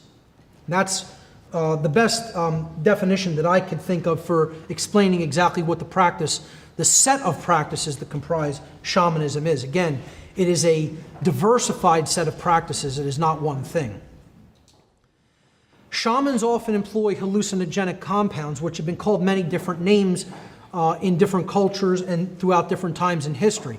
I just want to go through some of the names and break down some of the words because, as we're going to get into symbolism later, words are very symbolic in many cases, and the subsections of the words that are used to comprise them coming from different ancient languages, when we break them down etymologically and look at the etymology of the word, it tells us so much about the intended meaning of the word. So some of these hallucinogenic compounds that shamans have used over the centuries, the natural ones, some neo-shamans use these new designer hallucinogenic compounds, which I won't be getting into, but the three traditional ones that have been used in a widespread way all over the earth are cannabis in its different forms as sativa or indica, different variations of hallucinogenic mushrooms that grow in every continent of the world, and the ayahuasca vine, or some of the different analogs of ayahuasca prepared often in South America and Central America. So Ayahuasca is one of the key, one of the active ingredients actually in ayahuasca is dimethyltryptamine. That's not pictured here. This is the actual MAO inhibitor that works with dimethyltryptamine to make it orally active, to comprise an ayahuasca analog on the right-hand side here. That's Mimosa hostilis root bark, used by many shamans to create ayahuasca by adding a plant material that contains DMT to that and cooking it down. DMT is another entheogenic or psychedelic compound that shamans have often used, or derivatives of that, or very similar compounds to that, like bufotenine. But to just go back to the etymology of the word, entheogen is a more modern way of looking at hallucinogens or psychedelics. It comes from the Greek and Latin. The Greek prefix "en" means within, the first part of the word. Then in the middle of the word we have theo. That comes from the Greek noun theos, which means God or divinity. And then the last part, gens, in entheogen, comes from the Latin verb genere, which means to create. So we put these three root words together, and entheogen means to create or generate the divine within. It doesn't mean to become God. It means to work with and grow the spark of the divine within the individual by communing with this force that is capable of opening up an other dimensional experience within us. So you're seeing a divine realm or an otherworldly realm within the mind's eye when you commune with these compounds or helper spirits. They've been called psychedelics. It's a much more popular word for them. That comes from the Greek noun psyche, meaning mind, and the Greek verb delun, which means to make visible or to reveal by removing a source of obscuration. Now, what have I just said there? To make visible or to reveal by removing a source of obscuration is to do what? To de-occult. Literally, the word psychedelic means to de-occult. And again, I don't advocate for the irresponsible use of any of these compounds. I feel that they have a specific purpose that they can be used for to uplift human consciousness if they are worked with in a respectful way. So psychedelic literally means to reveal the mind or to de-occult aspects of the mind. These were the true sacraments of the ancient world, employed by early human beings. The word sacrament comes from the Latin adjective sacrum, which means sacred or holy, and the Latin noun mens mentis, which means mind, where we get the English word mental from. Again, a sacrament is something that is capable of helping us to foster a holy mind or a sacred mindset. That's why the sacraments of the ancient world were active ones. They were active compounds that were given to the congregation or the initiates of the shamanic tradition. Now, in today's religion, it has become an esoteric religion, a fragmentary memory of true shamanism of the past, of the ancient world, and we now have inert sacraments that are often given to religious congregations, which don't actually provide any different or mind-altering state of consciousness. Sacraments or psychedelics or entheogens have also been referred to as communion. This is a religious term, of course, in the Christian tradition.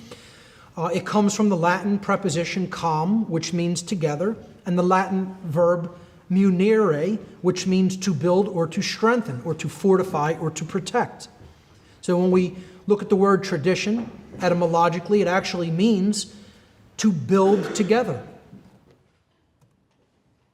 And that's what communion within a community will help you to do. It'll help you to build strength together and to come into a state of protection by understanding morality and natural law. And finally, these compounds were simply referred to, probably the best word you could refer to them as, medicines, because they're true medicines, especially cannabis. You know, and that's something people really need to do their homework about and then spread that information to a lot of other people. Cannabis is one of the most potent medicines, particularly just about for curing any chronic ailment, but particularly for healing cancer of all kinds. And this is something that has been occulted from most people's view, because pharmaceutical cartels, they want to clean up and keep people dependent on their drugs loaded with harmful effects and side effects for the duration of their natural lives. A real medicine, the word medicine comes from the Latin noun medi, which means the middle, the center, or the balance point, and the Latin noun sinus or kinus, which means ruin, destruction, or chaos. So when we put these together, what a medicine does is it brings balance to ruin. It brings balance to that which once was in ruin. Is that not what a true medicine is supposed to help us to achieve? To re-achieve a state of balance. In other words, to bring order to that which was in chaos. And ultimately, what the shaman really worked with was knowledge. Okay, that's the most important thing that can bring balance back to a society that is in ruins, or to bring order back to a society which was in chaos. Knowledge was the ultimate medicine of the shamanic culture. Which brings me to the point, and this is going to be a pretty controversial point of view that I'm going to lay out here. But if you actually look into this point, you will understand that this is the case. And many people will not advocate for this position, and I will. This is something I make no bones about advocating for. A shamanic culture was very controlling of their young. And I don't even want to use the word control. It was very strictly guiding of their young. Let's use that expression, okay? Control takes a very negative connotation, because control is often for a manipulative purpose designed to bring about the desire of the person who's doing the manipulation, okay, their own selfish will. Shamanic education is something that I think people need to more deeply understand about what it was and how it was done. I talked about this a little bit at the end of my last seminar, and started to talk about it at the end of the last time I was in Connecticut last year in the question and answer session. Many shamanic cultures throughout time have employed a strict system of moral education, the teaching of natural law principles for their young. In such an educational system, it is deemed unacceptable for their young not to learn the objective difference between right and wrong behavior at an early age. Again, this is something that's not even taught in our society. In any schools in the world, anywhere in the world, are teachers really teaching the difference, the true difference between right and wrong behavior? Are we teaching morality to our children? How many parents are even doing it, let alone teachers in schools? We're sending them off to a state-run educational system that wants to teach them compliance, obedience, and make them malleable so that their minds are easily molded to whatever the state wants them to be. That's why it's called outcome-based education. Well, shamanic education can be looked at as a different form of outcome-based education, because the ringer or the gauntlet that the shamanic culture was putting their children through was, you're going to come out the other end a moral human being, or you're not going to live in this culture. We're going to put you out into the wilderness as a result, which equals death in those societies, especially the ancient versions of them. In the modern world, these practices are largely dying due to there not really being any shamanic cultures practically left, and the rapid influx of modern civilization and technology and cities, etc. We're wiping out these old shamanic cultures, the very few that are still left in very remote regions, pretty much only in South America and Africa, and certain isolated places in Asia.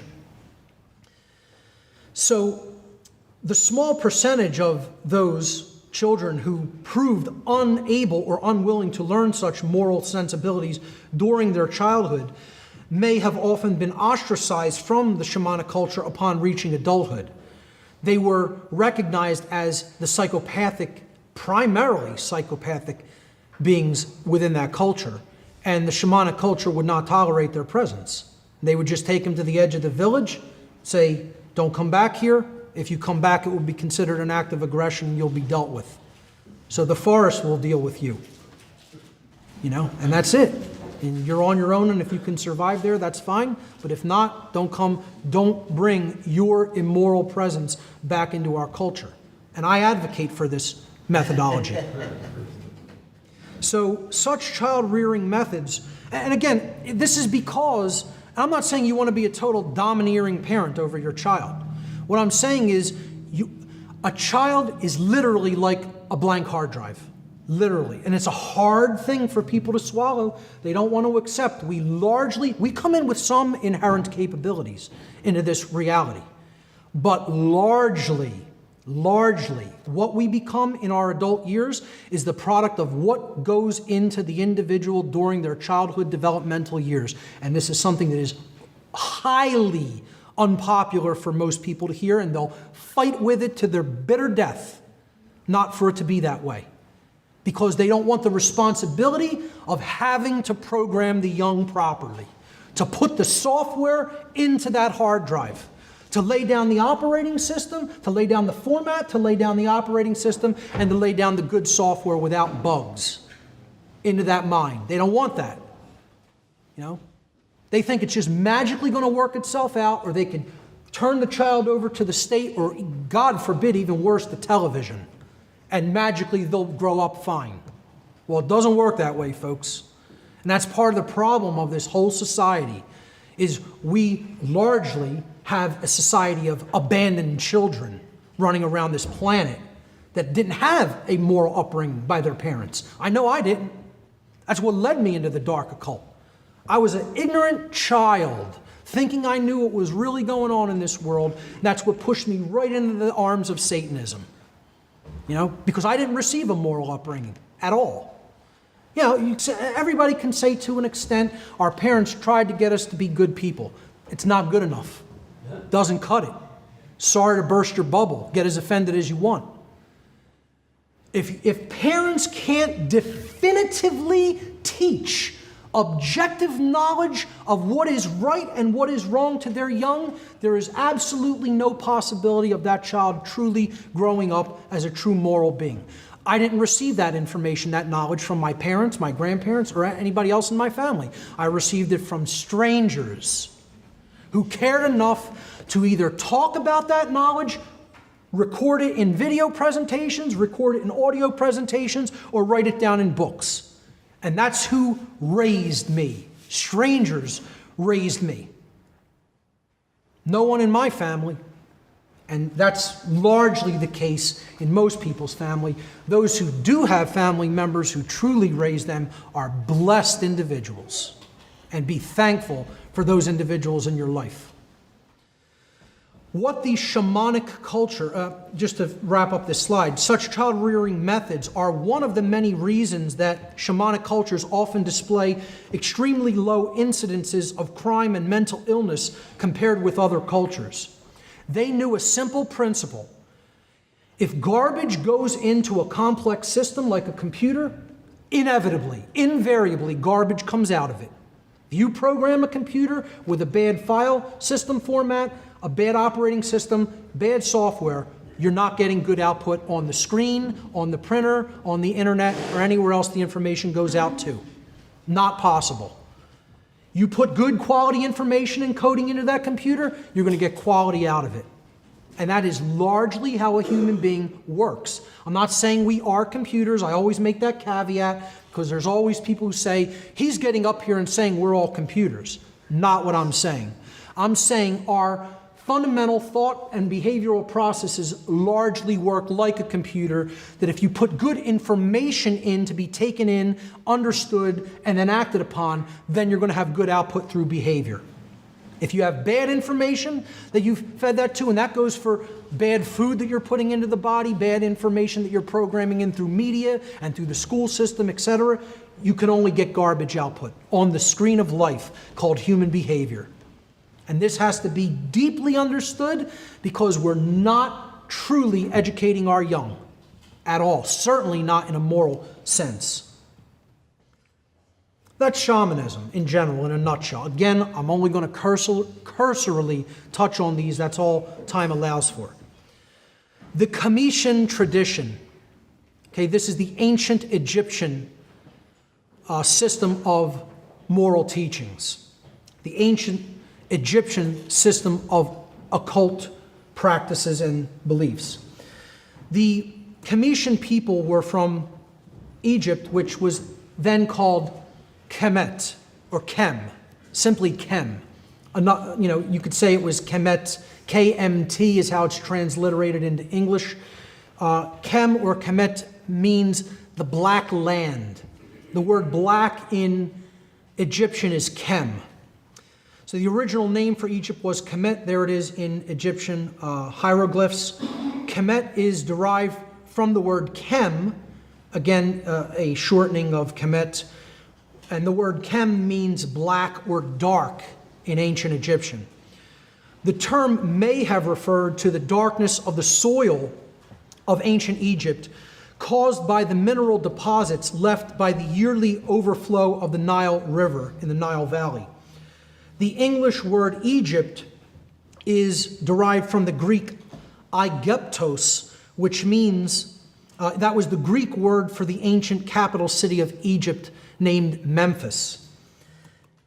And that in turn, Aegyptos, which meant Memphis in Greek, the original name in Comitian or in ancient Egyptian for the city of Memphis was called Hut-Ka-Ptah by the ancient Comitians themselves. Hut-Ka-Ptah means the temple of the spirit of Ptah. Ptah is one of the highest creator gods in the Egyptian pantheon of gods and goddesses. He was considered a very important creator god. He was actually considered the first and greatest of the alchemists, those from Kem, the teachers from Kem, where the word alchemist and alchemy comes from. So Ptah was considered one of the original master teachers. He is often equivalated with Thoth, with Hermes Trismegistus in different occult traditions. Today, the word that modern Egyptians use for the nation of Egypt is Misr, which is derived from the Hebrew name for Egypt, Mizraim. Mizraim in Hebrew means a narrow place or narrow straits, probably referring to certain areas of the Nile River. But I would suggest that synchromystically, if for no other reason, this name, narrow straits, ultimately refers to the moral teachings of ancient Kem and the Comitian tradition, because they did teach a strict set of principles regarding natural or moral law. I'll get to that in a moment. I just want to look at some of their symbolism in the example of the Comitian Trinity. Just like Christianity, which derived its trinity from the ancient Comitian culture, the Comitians had a trinity of gods and goddesses, 2 gods and a goddess, to be exact. This was Osiris, Isis, and Horus. Osiris, depicted there in the middle with, atop the pillar, was the creator god of this trinity. He was the Father, God the Father, in other words.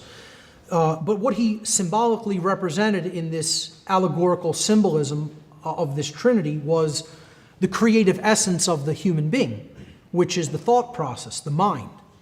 The thing that ultimately has to go to work first for anything to get created. Anything we want to create or put into manifestation has to ultimately work through the mental realm first.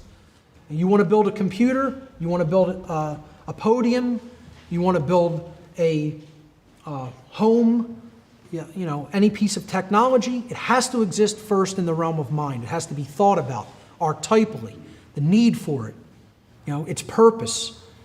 Then you have to go through the process of what you're going to do to make that happen and come into manifestation. All mental processes. So creation follows the mind, hence the mind, the thoughts, that's the father figure, the creator God.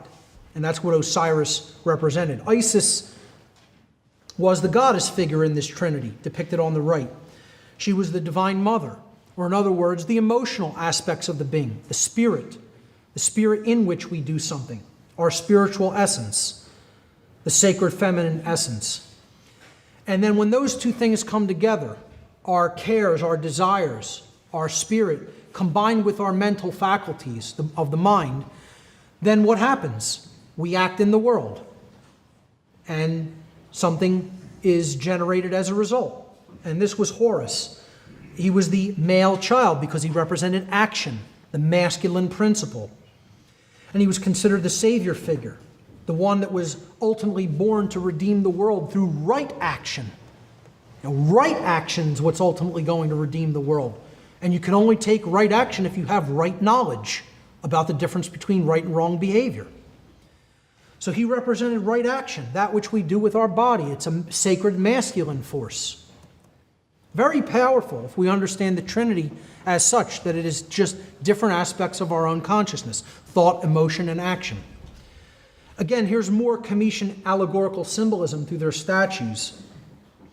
You see the god Osiris, the creator god, in the middle. And this is representative of the mind, specifically the brain physiology. You have the left brain set on Osiris's left-hand side. Whoever made this graphic, I didn't make the colors in the background, I just found this graphic like this. The person probably already had a very good understanding that this represented the brain because they actually depicted the frequencies that often represent the left and right brain. Red usually represents the left brain tendencies or capabilities, and blue is usually symbolic of the right brain, the intuitive and creative capacities. So if you put yourself as Osiris in this image on this statue, set the dark god of the dualistic light, the dualistic sun aspect, okay? He was the dark sun. He was the setting sun. That's why his name is Set. The word sunset comes from Set. Okay, so Horus was the rising sun, the solar disk that was coming up into power on the eastern horizon. And as such, he represents the positive aspects of light, or the nurturing aspects of light.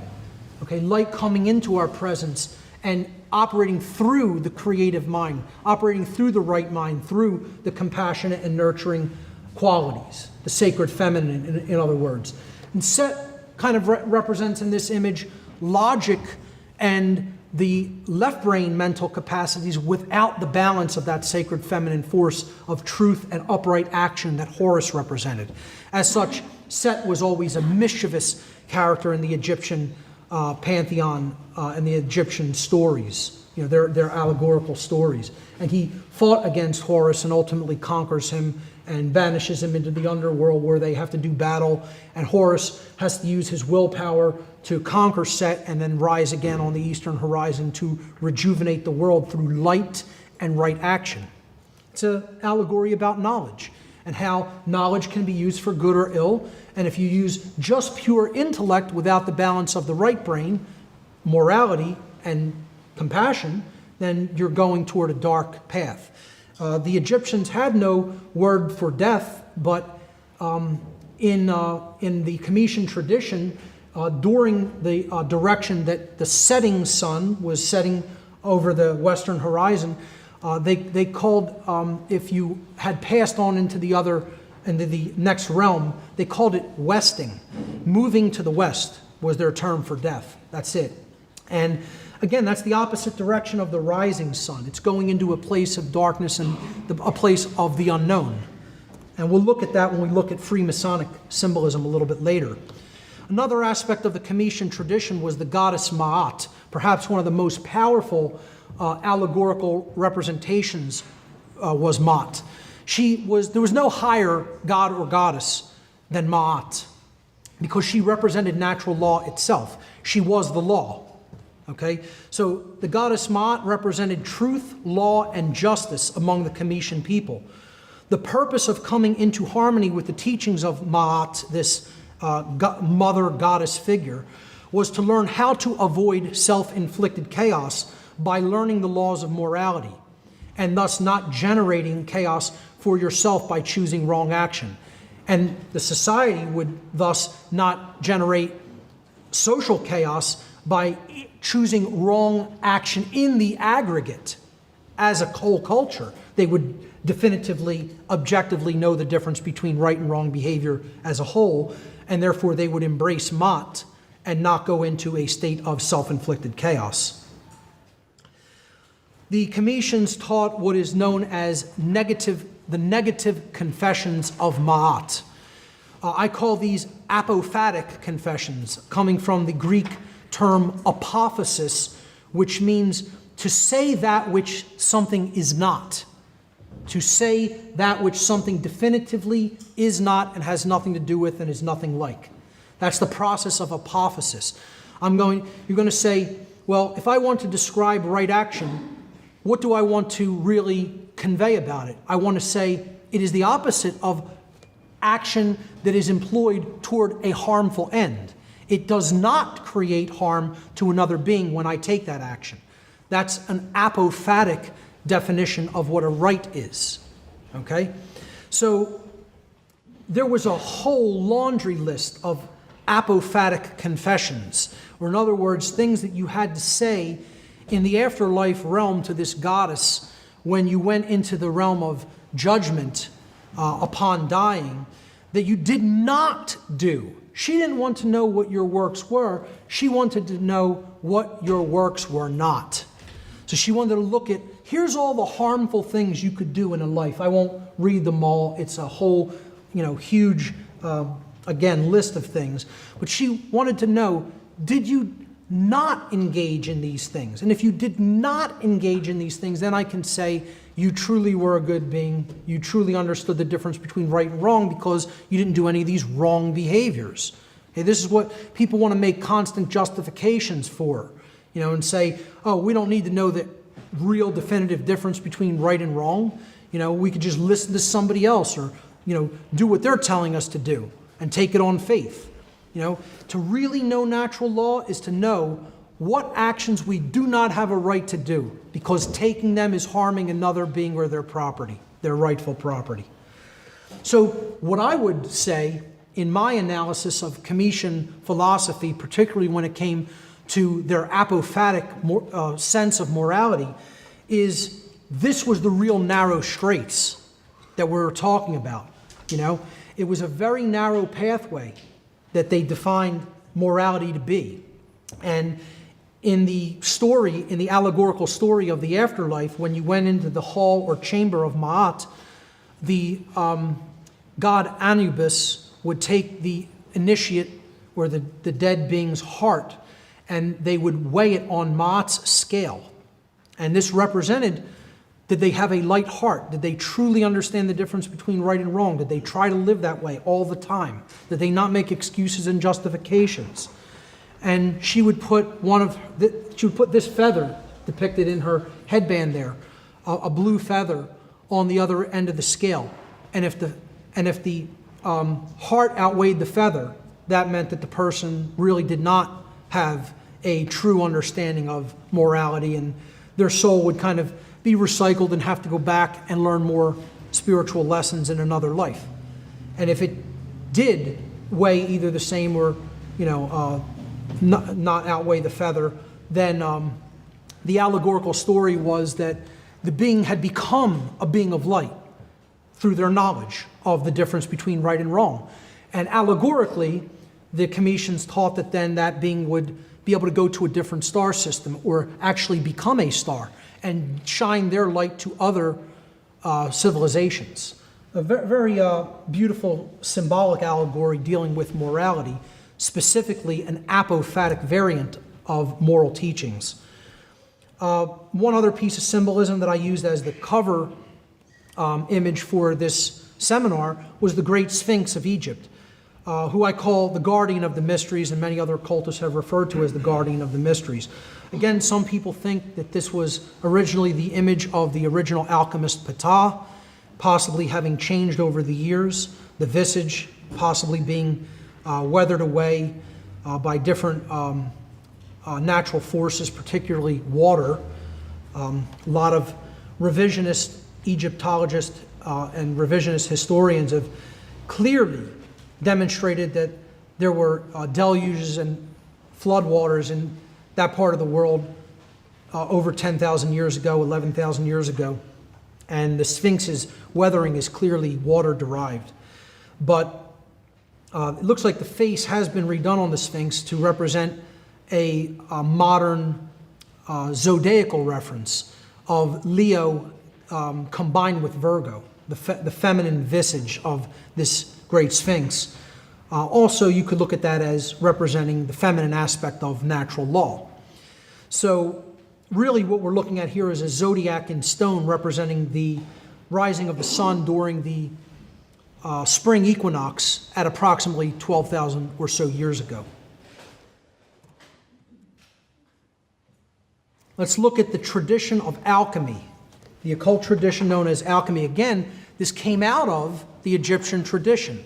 So it's going to have a lot of similar teachings regarding morality. And ultimately, that's what, again, to reemphasize, it's what all these traditions were about, teaching morality to their adherents, teaching the difference between right and wrong, and teaching how natural law operates so we could transform from a being that is in ignorance of that knowledge to a being that is actually enlightened to that knowledge and then could practically put that knowledge into work in real life.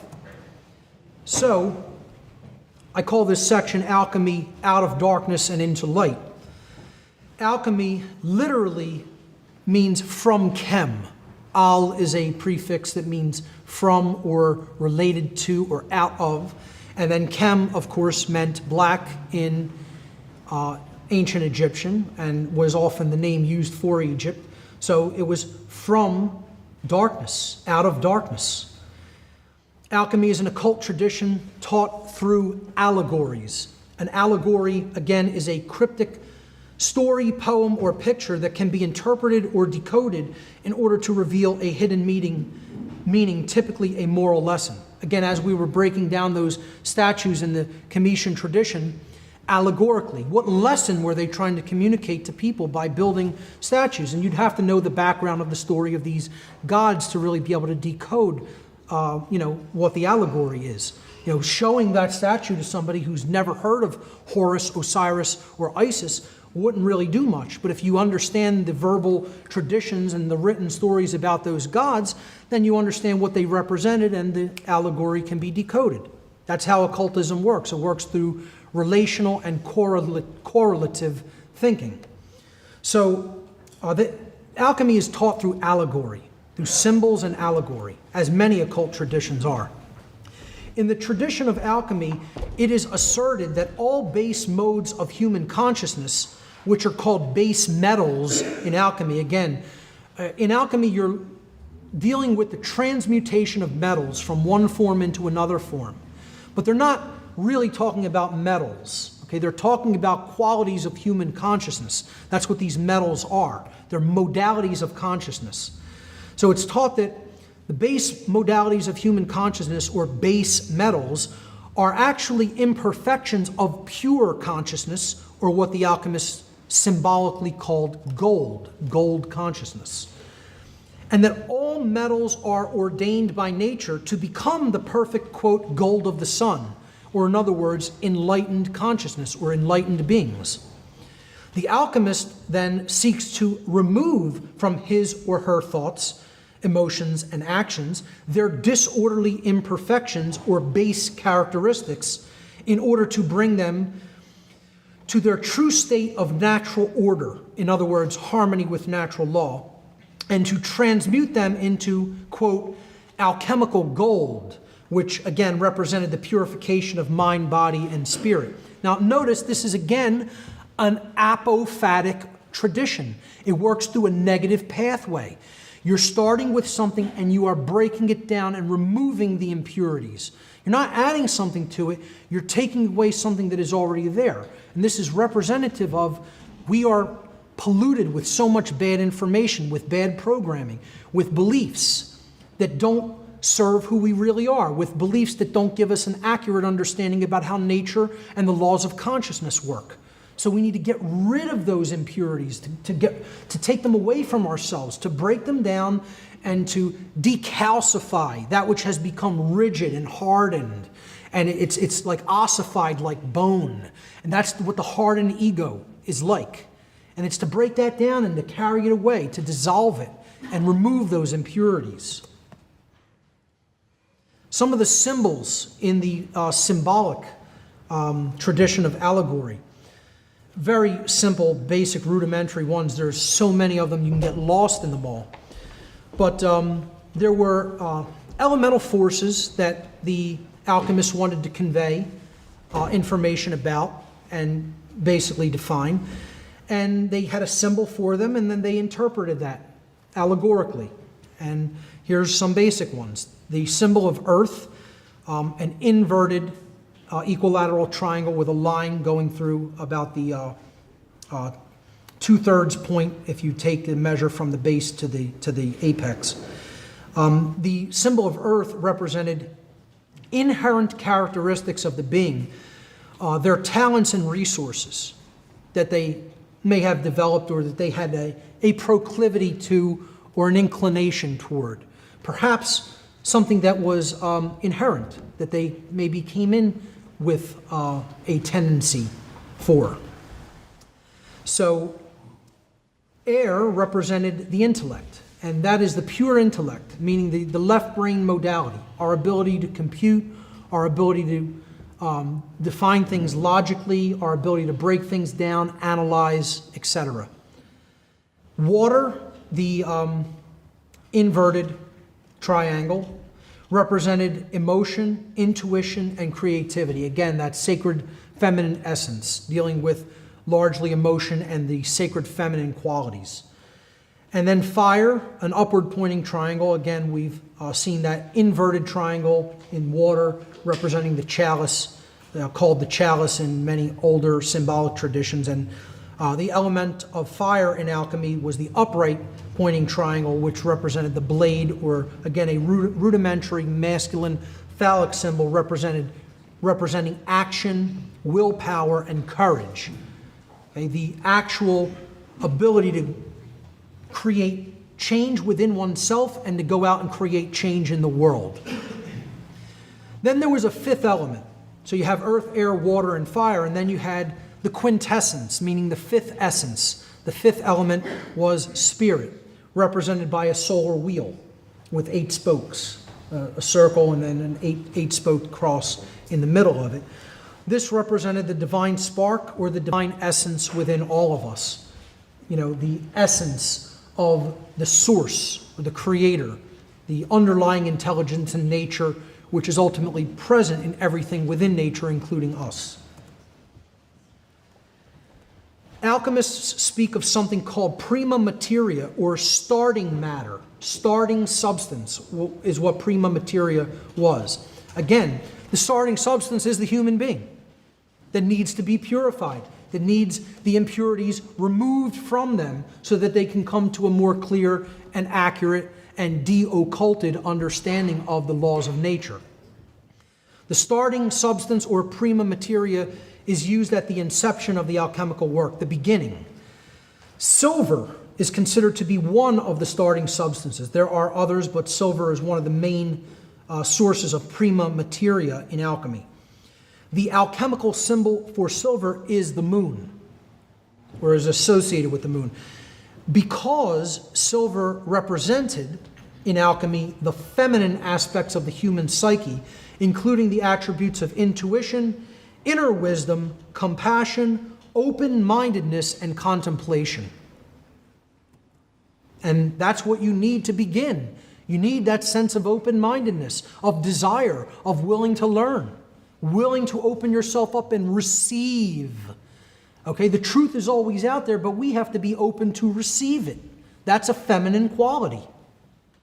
It's absolutely essential and central to the tradition of Kabbalah, which we're going to talk about momentarily, which means reception. So alchemists also referred to an all-important agent which is necessary for the transmutation of, quote, base metals into, quote, gold, or in other words, base modes of consciousness into higher forms of consciousness. This agent has been referred to as the elixir of life, the philosophical powder, and the quintessence. But by far, the most well-known name for this agent of transformation was the philosopher's stone. The philosopher's stone represented man himself at the beginning of the process of self-mastery. It also represented the universal spark, the divine spark or divine essence, which is present in everything that has been created, and thus also in the alchemist himself. The great work of alchemical transmutation is accomplished in 3 phases, which I'm going to cover briefly here. These 3 phases of transformation in alchemy are all explained allegorically. The first phase was called nigredo. Nigredo means blackening in Latin. This is a state of putrefaction, of breaking something down, corruption, dissolution, individuation, descent into matter, descent into the undifferentiated and into chaos. It represents the soul's descent into the material plane and the suffering experienced in the physical world. Alchemists often represented the soul at this stage as the element of salt, because salt is crystallized, it's hardened, it's fixed, just like an ego that is resistant to change. And I would suggest this is the state the world is in. We are in the state of nigredo, of blackening, of corruption, of putrefaction. And believe me, the vast majority of the people on this world are the salt. And I don't mean salt of the earth in the good way. They're crystallized, they're hardened, they're resistant to change, and they need to be dissolved and broken down mentally, emotionally, spiritually. The second phase of alchemical transformation is albedo, which means whitening. Albedo represents the process of spiritual purification, the burning out of impurities from the salt or hardened ego. The salt in this step is reduced into quicksilver or mercury, which represents fluidity and the process of rapid mental, emotional, and spiritual change, and the strengthening of the sacred feminine essence, leading to the engagement of the imagination. The only substance, the only essence from which the elixir of life or the awakened or enlightened mind can then be made. This is why the dark occult want to stamp out the human imagination, because they don't want the process of transformation to happen in our species. You know, this step is about when people start to learn the truth and are accepting of it. They have the mindset of openness and reception. Again, the date today is no accident. Highly synchromistic. 10-4. Reception. I got it. I get it. I've heard it. 10-4. Okay? No accident. No such thing. As soon as Art suggested the date, I said, I love it. It's all about reception. You know? So, this step is the awakening process, the awakening step. It's when we recognize the world isn't what we thought it was, and we start developing a desire for more than the base things in life. We start developing a desire to know the truth, the desire to reach higher realms of consciousness, the desire to better ourselves and be better than we were the day before. when we're going to start working upon ourselves by taking in the truth and letting go of beliefs and letting go of impurities in our thought processes and bringing our consciousness into alignment with truth and with morality. That's this step of the process: whitening, purification, the burning out of impurities. It's a beautiful allegory if it's properly understood. The third and final phase of the alchemical, quote, great work is rubedo. Rubedo means reddening, the transmutation into gold or sulfur, alchemical substances, gold or sulfur. And they represented purified and enlightened consciousness. The elemental fire of the philosopher's stone. Again, that's why it was symbolized by a red elixir. Often the philosopher's stone was depicted as a red stone itself. And that represented the unification of man, which was the limited being, with the divine will, often represented by a red color as well, the unlimited. So it's a paradox in terms. It's the microcosm joining with the macrocosm. It's man as the limited being in the physical domain having a spiritual learning experience here in the physical world, coming into union with the divine spark or essence, the unlimited force inherent in nature. That's alchemy in a nutshell. Very simple explanation of the allegorical tradition. Again, this is rudimentary work meant to whet the appetite of the student. Let's briefly look at the Hermetic tradition. A quote, which is an inscription from the ruins at the Delphic Oracle in Greece. Heed these words, ye who wish to probe the depths of nature.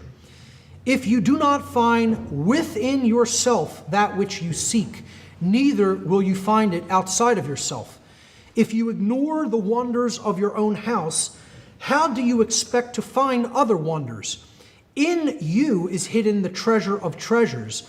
Know thyself, and you will know the universe and the gods. Again, it's an understanding that if you really deeply explore either of the realms of the occult, the microcosmic realm or the macrocosmic realm, they are reflections of each other. This is the correspondence principle at work. To know the self is to know the universe. To know the universe is to know the self.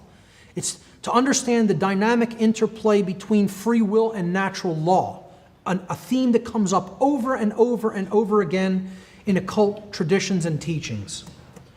And again, the Hermetic tradition was also a growing out of, a continuation of the Comitian tradition that was practiced in, again, later Egypt and then was passed into Greece. I'm going to read some Hermetic philosophy from a book known as the Kybalion. I know a lot of people debate that pronunciation and like to call it the Kybalion, but I see that as far too modern Anglicized, and I like to pronounce it how it probably would have been pronounced in the ancient Greek language, in which there was no short Y sounds. It would have been a long I sound, Kybalion, and every syllable would have been pronounced. Again, people can debate that. It's kind of a splitting of hairs, but I prefer what would have been closer to the ancient pronunciation. The Kybalion states, there is no portion of the occult teachings possessed by the world which have been so closely guarded as the fragments of the Hermetic teachings which have come down to us over the tens of centuries which have elapsed since the lifetime of its great founder, Hermes Trismegistus, the, quote, scribe of the gods, again, Thoth in the Egyptian tradition, Hermes in the Greek tradition. In the Hermetic tradition, he was known as Hermes Trismegistus, the thrice great one. Trismegistus means great 3 times over, or thrice great. He was great in his thoughts, in his emotions, and in his actions. His aspects of his consciousness were unified. Some people look at, he was the original alchemist in the Cometian tradition, the creator god Ptah. Okay? So, Hermes Trismegistus, the quote, scribe of the gods, who dwelt in old Egypt in the days when the present race of men was in its infancy. And I would agree with that. Hermes was and is the great central sun of occultism, whose rays have served to illumine the countless teachings which have been promulgated since his time. All the fundamental and basic teachings embedded in the esoteric teachings of every race may be traced back to Hermes Trismegistus. Even the most ancient teachings of India, he's referring to the Vedas here, undoubtedly have their roots in the ancient Hermetic teachings. So the person who wrote the Kybalion, or the group of people who wrote the Kybalion, are stating that it is their belief that the Hermetic teachings are the roots of modern occultism. I tend to look at ancient Cometian philosophy as being even older than even the Hermetic tradition, and perhaps shamanism being even more than that. In this section, I'm going to go for about another 15 minutes, and then we're going to break for lunch. More from the Kybalion. The life work of Hermes seems to have been in the direction of planting the great seed truth which has grown and blossomed in so many strange forms, rather than to establish a school of philosophy which would dominate the world's thought. Again, he's trying to make it clear that the Hermetic tradition was a collection of teachings, a body of knowledge, not one specific dogmatic religion or one set of teaching. But nevertheless, the original truths taught by Hermes have been kept intact in their original purity by a few men in each age who, refusing great numbers of half-developed students and followers, followed the Hermetic custom and reserved their truth for the few who were ready to comprehend and master it. They're describing occultism. They hid the truth from those who did not really want it, or they knew would not use it wisely. In other words, their motto or their dictate was no pearls before swine. Okay? I see it as kind of an elitist ideology, and I'll tell you why I don't necessarily agree with it. They're going to talk about the people who didn't agree with this approach. In the modern day, I'm certainly one of them. Now, perhaps in those times things would have been different, but I'll tell you what, with the world on the brink of collapse and chaos the way it is now, the likes of which humanity may never have seen, the likes of the kind of chaos we're likely to see in our lifetimes possibly, I don't even think some of the old Hermetic teachers would have advocated secrecy in today's world. They would have advocated taking this knowledge and propagating it as widely and as freely as possible. At least I hope so. I hope they would have taken that position. But that's the position I take anyway.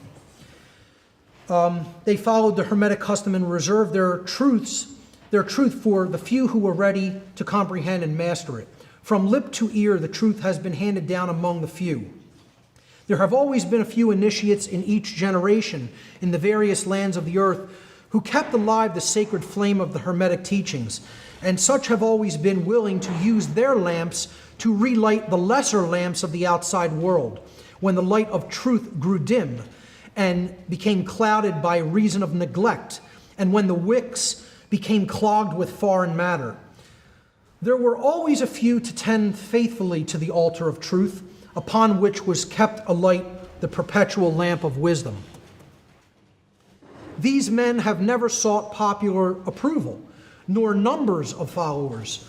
They are indifferent to these things, for they know how few there are in each generation who are ready for the truth, or who would recognize it if it were presented to them. Now, I don't make any bones about that.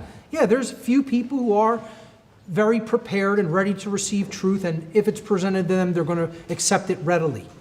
Few people are already prepared through knowledge and open-mindedness and humbleness enough to simply open up their mind and heart and receive truth. Not in this world.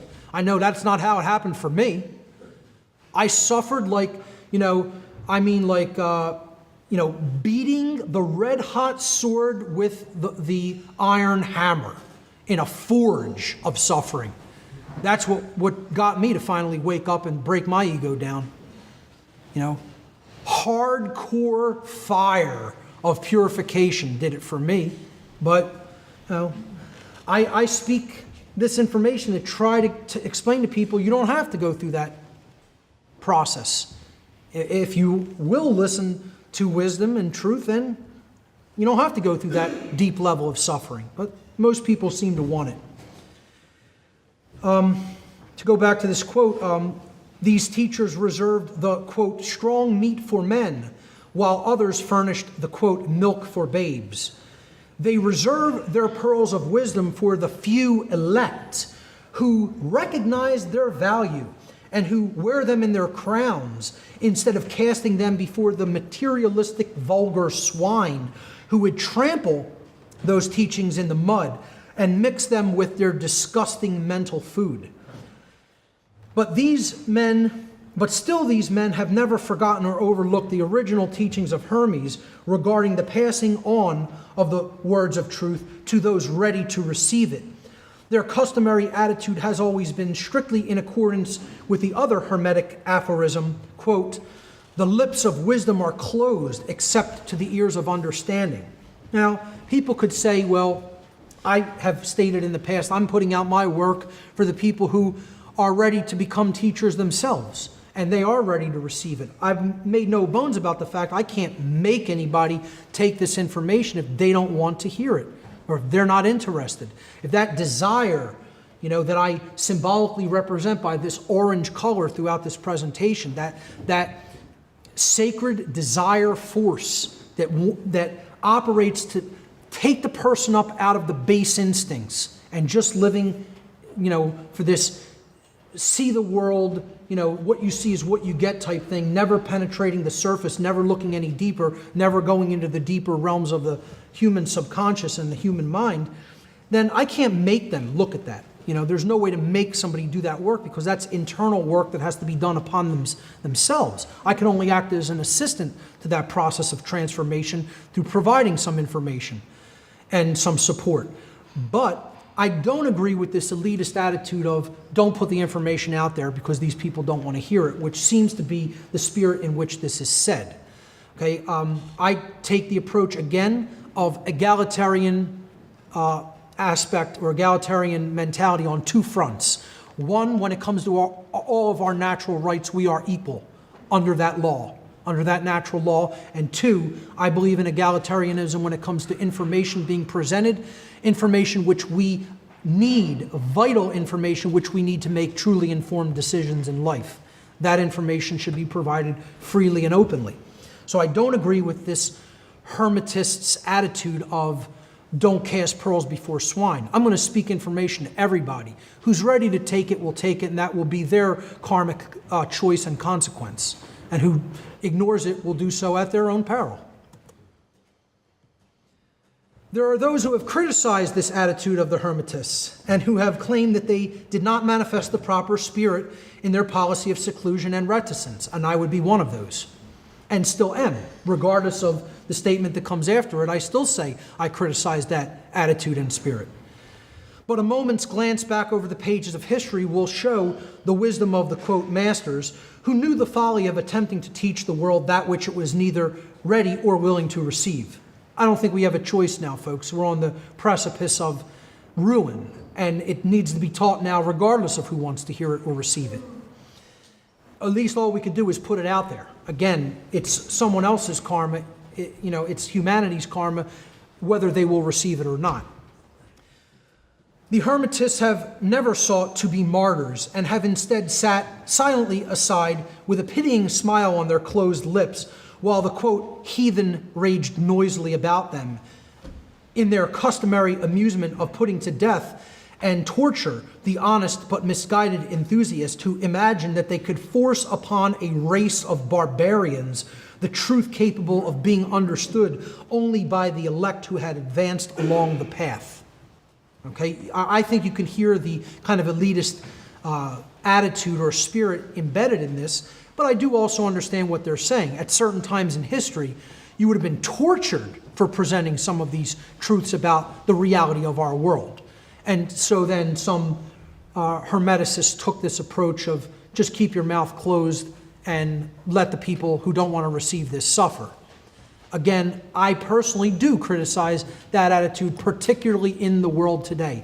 Maybe if more people would have stepped up, taught this to more people, and they would have gained the courage to teach it to a wider audience, we wouldn't have gone down the path we did as a species, namely into slavery. Another big aspect of the Hermetic principles, again taught in this great little book, the Kybalion, which I highly recommend everybody to read, about the Hermetic philosophy of ancient Egypt and Greece. What time do we have? How much time do we have? 7 minutes. About 7 minutes? Okay, thank you. The Hermeticists taught 7 basic overarching operating principles in nature. The principle of mentalism, which essentially, I've already covered that. It states anything that is going to be manifested in reality must first exist in the realm of mind. As a matter of fact, all of nature is ultimately a mental construct at the deepest level, and matter is a construct for experience and growth in consciousness. As such, is solidity, is matter truly physically real? It is a quantum fluctuation in the vacuum. It's a holographic quantum experience that is necessary for growth and development of consciousness. So, that doesn't mean I go into the full right brain imbalance mode that many New Agers and religionists take, that this is all an inferior realm matter is, and we shouldn't try to act and create any real world change here. No, that's not a state of balance, that's right brain imbalance. Balance means you have your head in the cosmos, meaning you are at a higher level of consciousness in how you're operating, and you understand that matter may be a constructural thing to provide learning for the soul, but you have your feet firmly planted on the ground, anchored in the real world, taking real world action to better yourself and to help better others. So that's the principle of mentalism. Correspondence is the aphorism of as above, so below, or as within, so without. The microcosm reflects the macrocosm, and the macrocosm reflects the microcosm. That which we do at an individual scale will become our aggregate quality of behavior at a larger scale and will become our macroscopic experience. That's the law of correspondence. The law of vibration, again, at a very low undifferentiated level, everything is simply a fluctuation or a vibration, vibratory energy existing in the vacuum, and nothing is truly at rest. Everything ultimately is in a state of vibration. There is no such thing as the cessation of motion or the cessation of vibration or sound.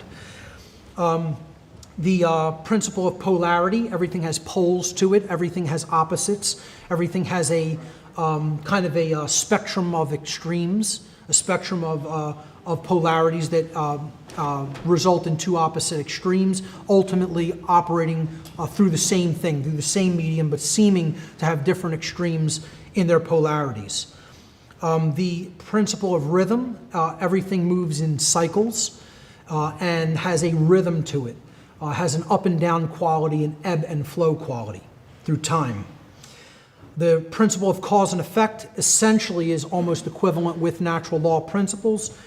That which we cause and put out into effect in the universe is then demonstrated back to us by the universe like a mirror. Okay, so we reap what we sow. That which we put out into the universe, we receive back from the universe. There is no effects that manifest without causal factors that precede them. And finally, the principle of gender, which states that there is a masculine and feminine quality, a blending between those two polarities in everything in nature. These principles operate in everything in the natural world, and they are always operating. As such, they were called the Hermetic principles, and the word Hermetic comes down to us in modern English through the word hermetically sealed.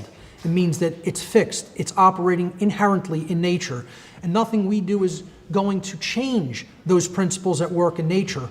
All we can do is align our consciousness to them by understanding that they do exist, that they are operating in nature, and then we can learn to live in harmony with them and not create self-inflicted suffering, just like the physical laws of dynamics. They are fixed, they are set in stone. While you are on Earth, you are operating in a 1G gravitational field. If you step off of a large building, gravity will have an effect upon the mass of your body and you will go splat. That's a fixed law, and all you can really do is understand it. It doesn't matter if you like it or not, but you can understand it and therefore align your behavior not to do such a stupid thing by walking off a building in a 1G field, okay? So the laws of nature expressed by the Hermetic tradition are set in stone and hermetically sealed, and this tradition does a really good job of explaining the underlying principles of natural law. I think we'll leave it there for this morning session, and in the second session we will meet at exactly 2 p.m. Please come back a little bit before then, like if you could be back around 5:02, that would be great, so you could take your seats and get ready. I'm going to start exactly at 2 p.m. Thank you.